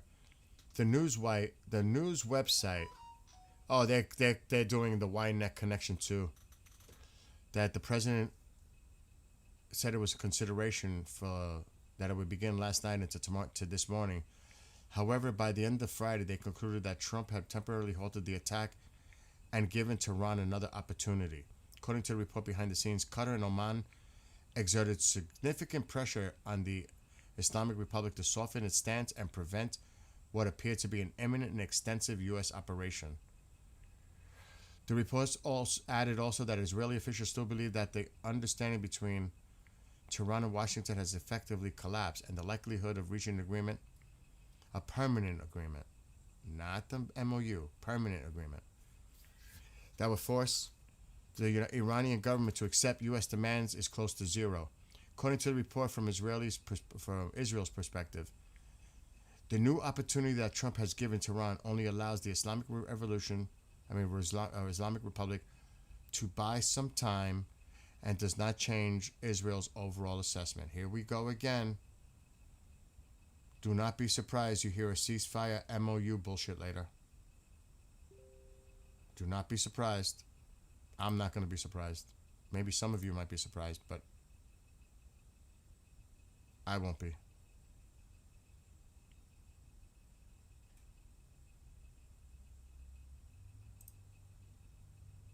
I will not be surprised. I'm actually thinking that's going to happen today. I'm actually leaning that we're going to hear a ceasefire has been put in place again, a temporary 10-day ceasefire, whatever day ceasefire, and that they're going to be meeting again and such final details still to be resolved, that kind of bullshit. I would not be surprised we're going to hear that this afternoon, to be honest, at this point. I'm leaning that way. I'm definitely leaning that way, actually. I'm just telling you my perspective. I might be wrong. We'll see. Let's see. Anyway, here's the song. I'm not going to do the metal version. Well, I'm going to do the other version. I don't know. We'll see.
That will not be the one that's published though.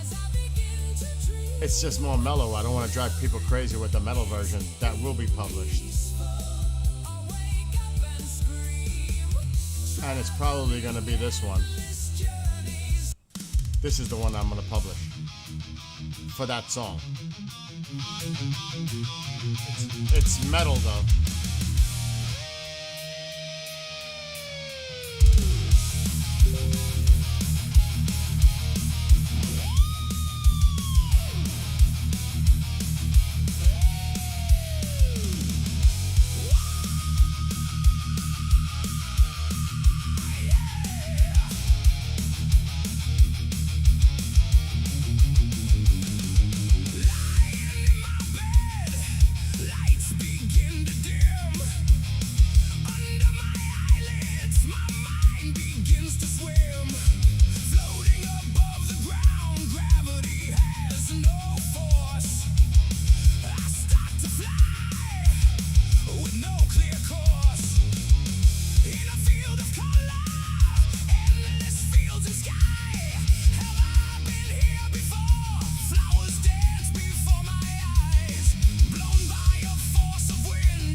But Will and I were going back and forth with this last night privately because there's two metal versions. I think I'm going with that one to publish. I'm not going to publish the other ones.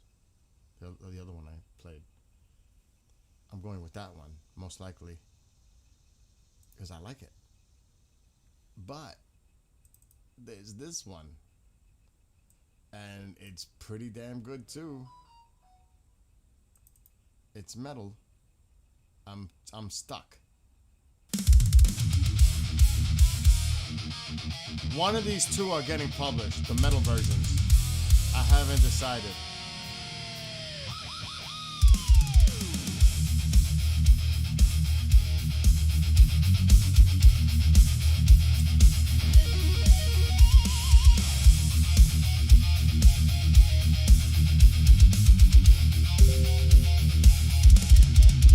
I know. I hear you, Navy Mom.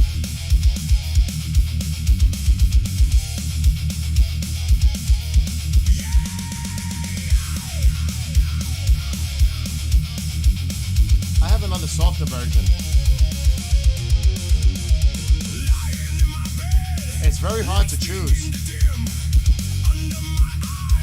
So this one's heavy. The first one, the mellower ones, are pretty damn good too, but these are mellow. It's hard to choose, Navy Mom.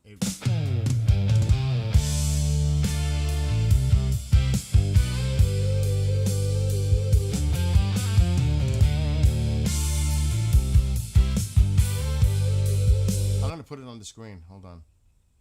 It's so hard for me to decide. It sucks. Hold on. Alright, let me go to here. I don't know if... Okay, yeah.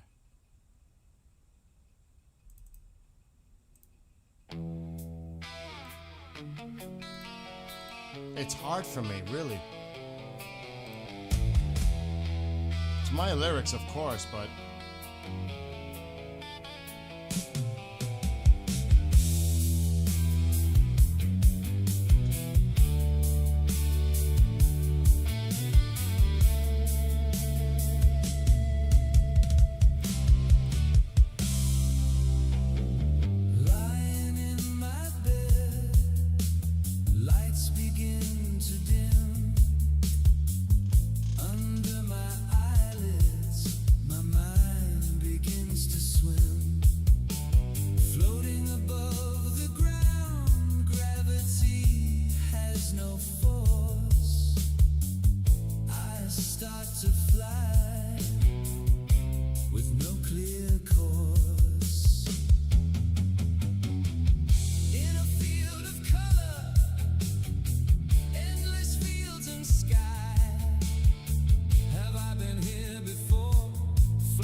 Any of you had like a great dream and then all of a sudden it goes down south?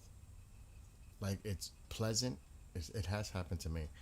It's like I could dream about multiple things in one night. Like suddenly I'm in this place and then all of a sudden I'm in a fucking ocean and it's like Jaws is after me. So that was like my own personal connection with this. Because it happens to me. It could be nice and pleasant, then all of a sudden, holy shit! I'm on a freaking raft and there's a shark attacking me. That's why I put that. What will happen tonight as I begin to dream? Will it be peaceful or wake up and scream? Traveling endless journeys, nothing seems unseen. Lucid and realistic. I probably could, Mad Million. I probably could.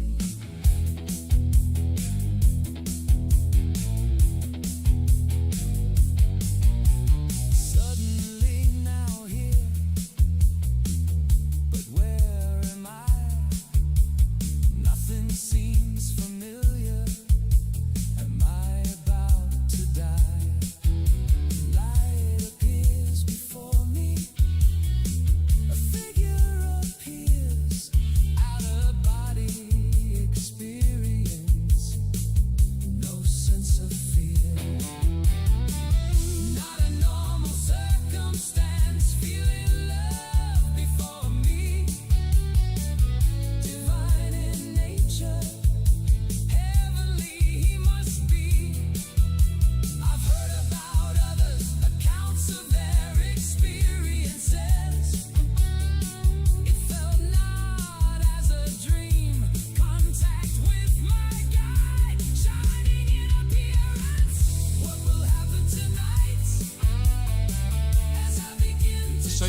5 for this one.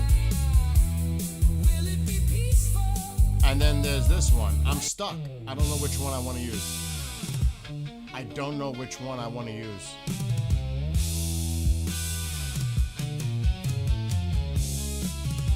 This has like a little Megadeth feel at the beginning.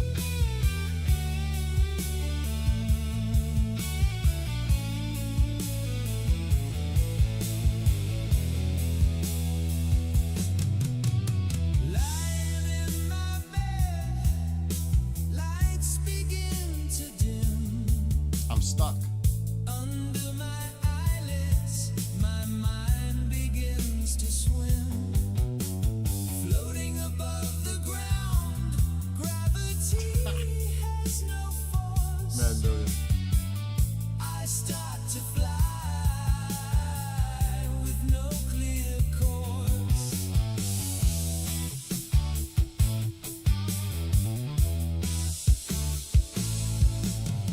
In a field of color, endless fields and sky. Have I been here before? Flowers dance before my eyes. Blown by a force of wind, I end up in the sea. Pleasant to nightmare, is that a shark that I see? What will happen tonight as I begin to dream? Will it be peaceful or wake up and scream? Traveling endless journeys, nothing seems unseen. Lucid and realistic, the psychedelic dream.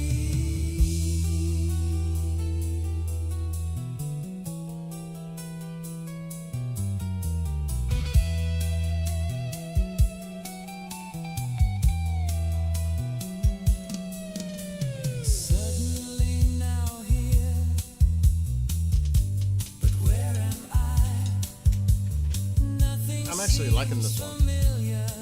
Am I about to die? Light appears before me. A figure appears. Out of body experience. No sense of fear.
cut some of this out. Or stem it. I might have to work on that ending. It's too long, it's dragging. But that's an easy fix, actually. Well, not that easy, but it's easy, actually. I like that one. I was feeling it. I was actually feeling it. I'm going to have to work on it. Like I said, I'm not happy with the ending, but I can change it. Which is what I'm going to do. Anyway, all of you, I'm getting off. I'm going to take care of this jungle I have here on the lawn. What are you doing? Walking over here. Sitting over there. I'm all afraid to death. And you're what? It's hot? You kidding? Yes. Really? Yes, a lot. Come inside. I didn't know you were sitting outside this whole time. But I was having fun there. Dad, look how bad that grass is. Look how long. I gotta cut it. That's what I'm gonna do. Cut the grass. Anyway, love to all of you. Be well, be blessed, be safe. Have a great rest of your day, weekend.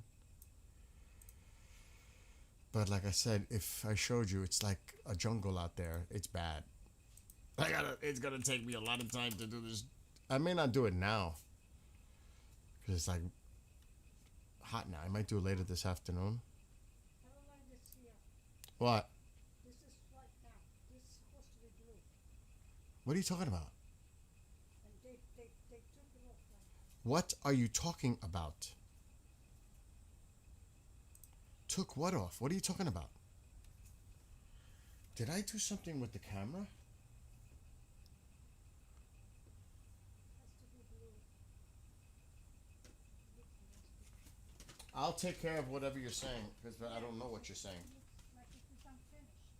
What's unfinished? You know the panels and the house.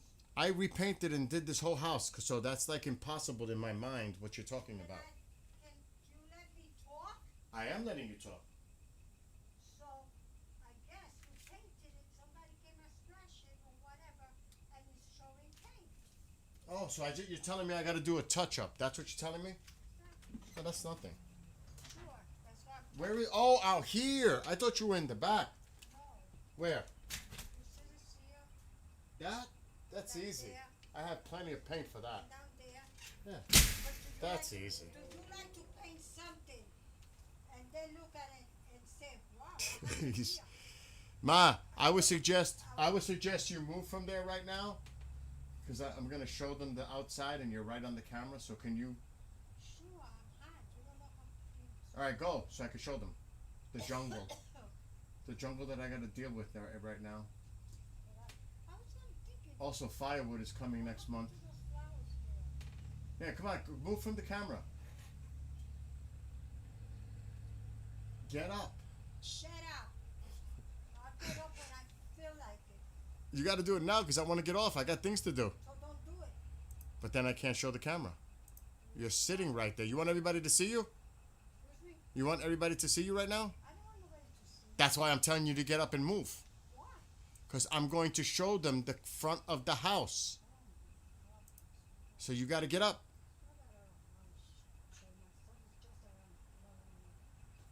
You definitely don't want to show yourself. I'm busting her chops. Ceasefire talk is spreading? Yeah, I don't understand we're making deals with these sick people. I just don't. There's more ceasefire talk spreading, so we're onto something, aren't we? We were onto something. Maybe we're wrong. Maybe I'm wrong. I don't know. I think it's leaning to it, to be honest. Oh, there she is. Anyway, it doesn't matter. I gotta go outside and take care of business. That's the bottom line. Taco, get out of there. Is it really spreading, Diesel? Are you serious?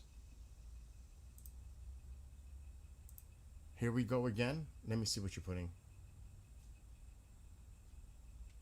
Additional 2. Oh my God. I told you. Did I tell you? Oh yeah. That's pretty much what I was reporting earlier. That's been spreading, that. It's pretty much the same thing I read, that President Donald Trump appeared to have delayed the deadline to give Iran another opportunity to return to negotiations. I saw that. It is spreading. He's going to do another deal. Or not a deal, an agreement to cease fire and start talks again. Oh shit, if Hormuz is talking about it,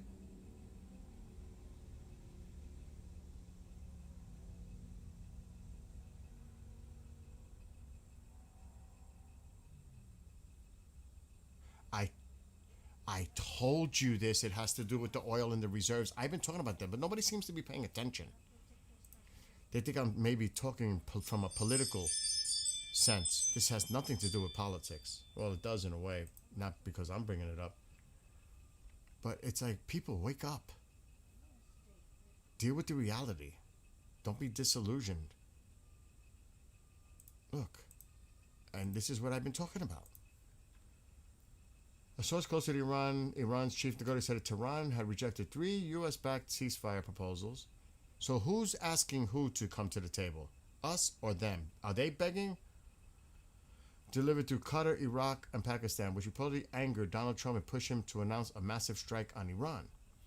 The source suggests Iran is waiting for U.S. strategic petroleum reserve levels to drop critically low, expected by mid-August, and for oil to hit around 120 barrels before considering any deal, and eventually Donald Trump will have to accept Iran's terms, meaning taco, like he's gonna capitulate. The strategic reserve has fallen to approximately, that is true, its lowest level to March 1983, that is true. I've seen the charts and research on that. An analyst warned that if disruptions hit both the both straits at the same time, oil could climb to 124 in barrel in August. Well, that's happening now with the Houthis and the Saudis. Yes, it's all coming together. Exactly.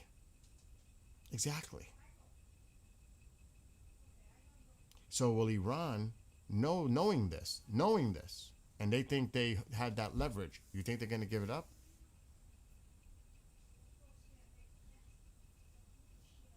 And now with the Houthi thing going on? Which way does the momentum seem to be going here? In our favor or their favor? This is just the reality of it. They know exactly what they're doing. And they know that the president, once he sees the prices going back up again and people start screaming over here, though people in Texas or Florida and Louisiana may not be complaining, the majority of the people in the country will be.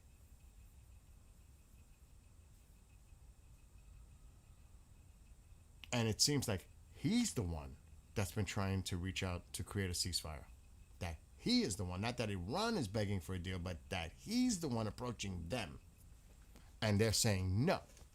And that's when he had that flip out moment when he was saying all kinds of things like they're crazy, they're insane, they're this, they're... Now because he's upset. Because they're not coming to the table.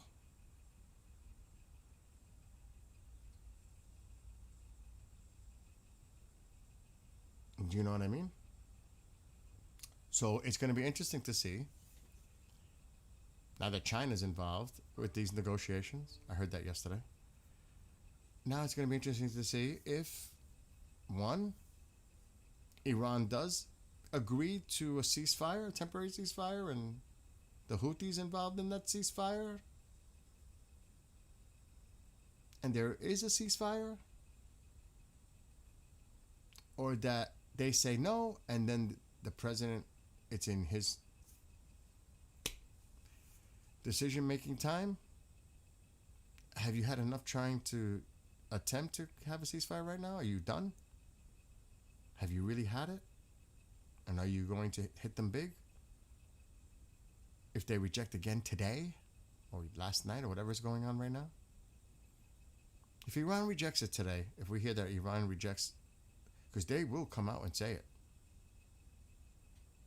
then what does he do? Is he going to hit them big? Or by some weird way does Iran take it to delay more? It is interesting what's going on right now. And like you said, Diesel, there's more indications that they're trying. We are trying through mediators to have Iran agree to a ceasefire and come back to negotiations on the MOU. It is we that is doing it, not them begging for a deal. They rejected it 3 times. Why would they reject something that they're begging for? Does that make sense? Don't make no sense to me. Now, we really don't know what's going on behind the scenes. This is, again, speculation, but there's a lot of indicators coming from numerous sources that this is the case. Usually, I don't believe the word of one. I believe the word of the many that are putting out these indicators, and then the one is spinning it. That's just my opinion. It's like gaslighting. I'm not going to be gaslit. No way. So everybody else could be gaslit and believe it. I am not that gullible and naive to be taken for a ride. You know what I'm saying? No, not me. Everybody's each their own individual. I will not succumb to being gaslit. Hell no.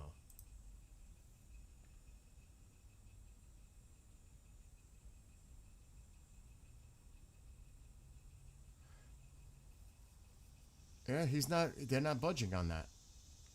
Foreign Minister Arachi says Iran will determine shipping lanes in the Strait of Hormuz within 1 month under Article 5 of Memorandum of Understanding, with any changes requiring Iranian consultation based on security and navigational safety.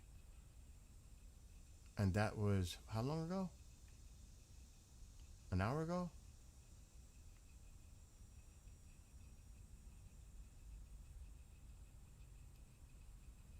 Now, even though they say that publicly, though, Diesel, does it not mean that there's other type of conversations happening? It's all over the place, by the way. It's spreading like wildfire, by the way.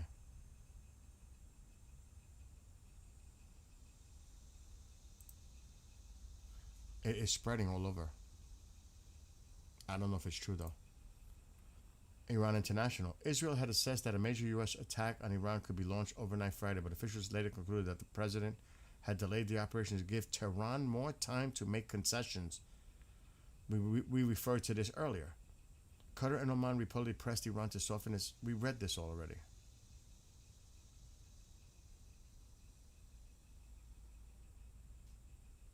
And this is so true.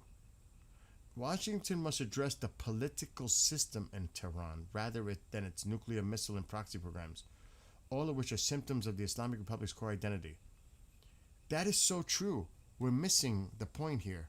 You got to remember who you're dealing with here. You're not dealing with a 1 or a 2 or a 3 in these negotiations. You have to think of the entire faction. I keep saying this 1,000 times. It's like,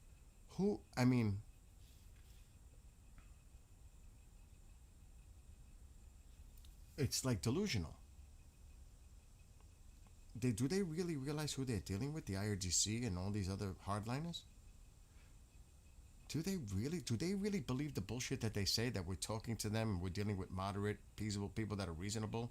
Then when things don't go and the frustration comes out, oh, they're just sick people. Then that comes out because that's the sign of frustration, because he's not getting what he expects from them. The response from them. So that's his way of... That's when he gets angry like that, he's not liking what's coming back from their response. They're telling him to go fuck off. Pretty much.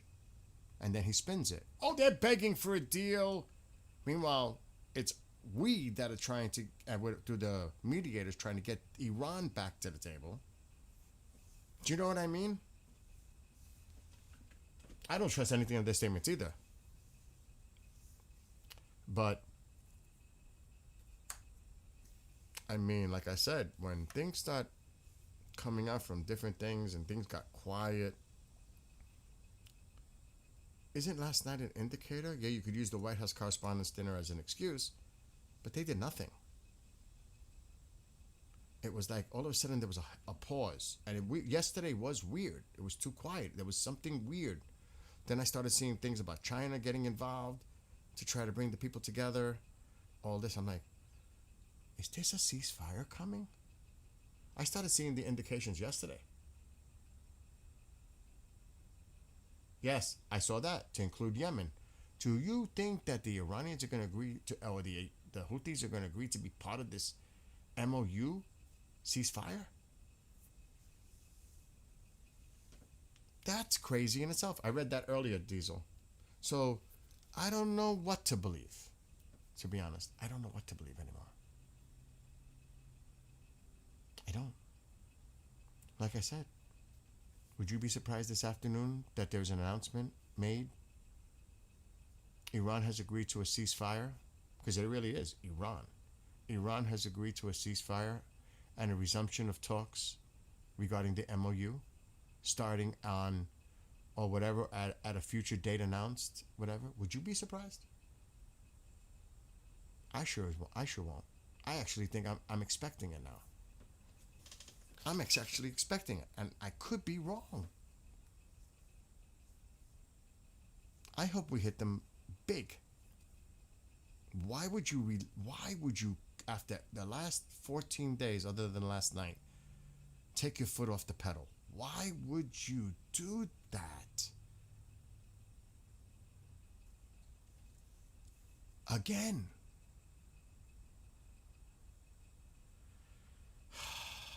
The day is young. It's noon. It's 7:30 p.m. in Iran. The day is young. Keep an eye. Keep an eye. But I'm done. I'm not wasting my beautiful afternoon. Anyway, think it's possibly reading too much into the pause last night. Also have to consider U.S. recently hasn't struck while Trump is speaking in public. I know that's what Steve has brought up. I get it. I get the making connections to certain things happening at certain times. But I don't pay attention to podcasters and other people making those kind of connections.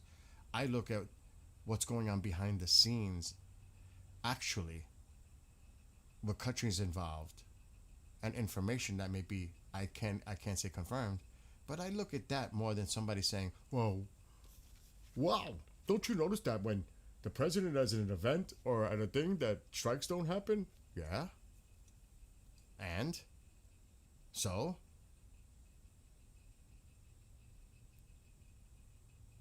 You know what I mean?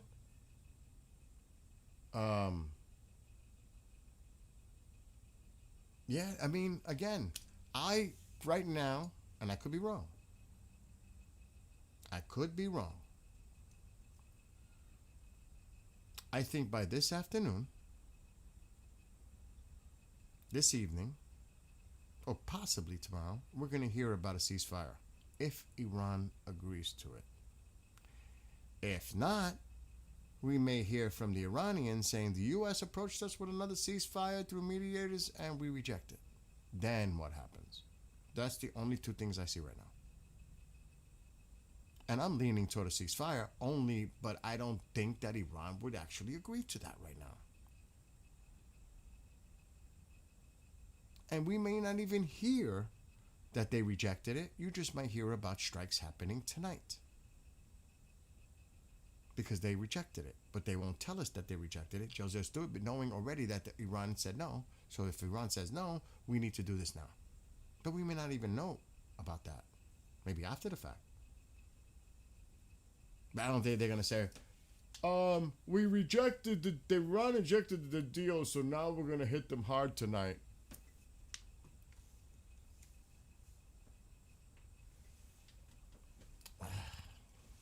We've been down the optimism trail before, Diesel. I talked about that a few days ago. Behind the scenes, there could be some kind of coalition going on with the Arab countries, including even Israel, in a unified approach to Iran. I said that 3 days ago. You were here. That wouldn't be surprising either to me. I think that's probably what's going on too. But right now, like I said, Either we're going to hear an announcement that a ceasefire is in place, if Iran agrees, or we're going to hear from the Iranian side they have rejected the latest U.S. proposals for a ceasefire. Because I'm sure they'll want to put that up before the president takes any action, but they're gonna say no, it wasn't him, it was us that rejected it. Because he's gonna try to get in front of it, saying they were begging for a deal, but I didn't like it, so I said no. You know, both sides are gonna play that angle. But who you believe, what you believe, that's a whole different issue. But both sides are gonna play that angle. No, it was actually them. No, it was actually us. No, it was this. So we'll see. To me, it's those three things. Deal, not a deal. An agreement, ceasefire. Statements by Iran that they rejected the latest U.S. proposal. And then action tonight by the U.S. Or will we not hear any of that and the United States strikes tonight? Could be love taps tonight. Could be anything. I just say pay attention. I already mentioned about the Ukraine threat from Iran. So we'll see. The day is young. I'm going. I gotta go. Yeah, I'm wasting time here. Not with wasting time with all of you. I'm just saying I got things to do. Anyway, love to all of you. Be well, be blessed, be safe. Keep an eye. You know where to watch. You know who to watch. Whomever you watch. Just keep track of this, because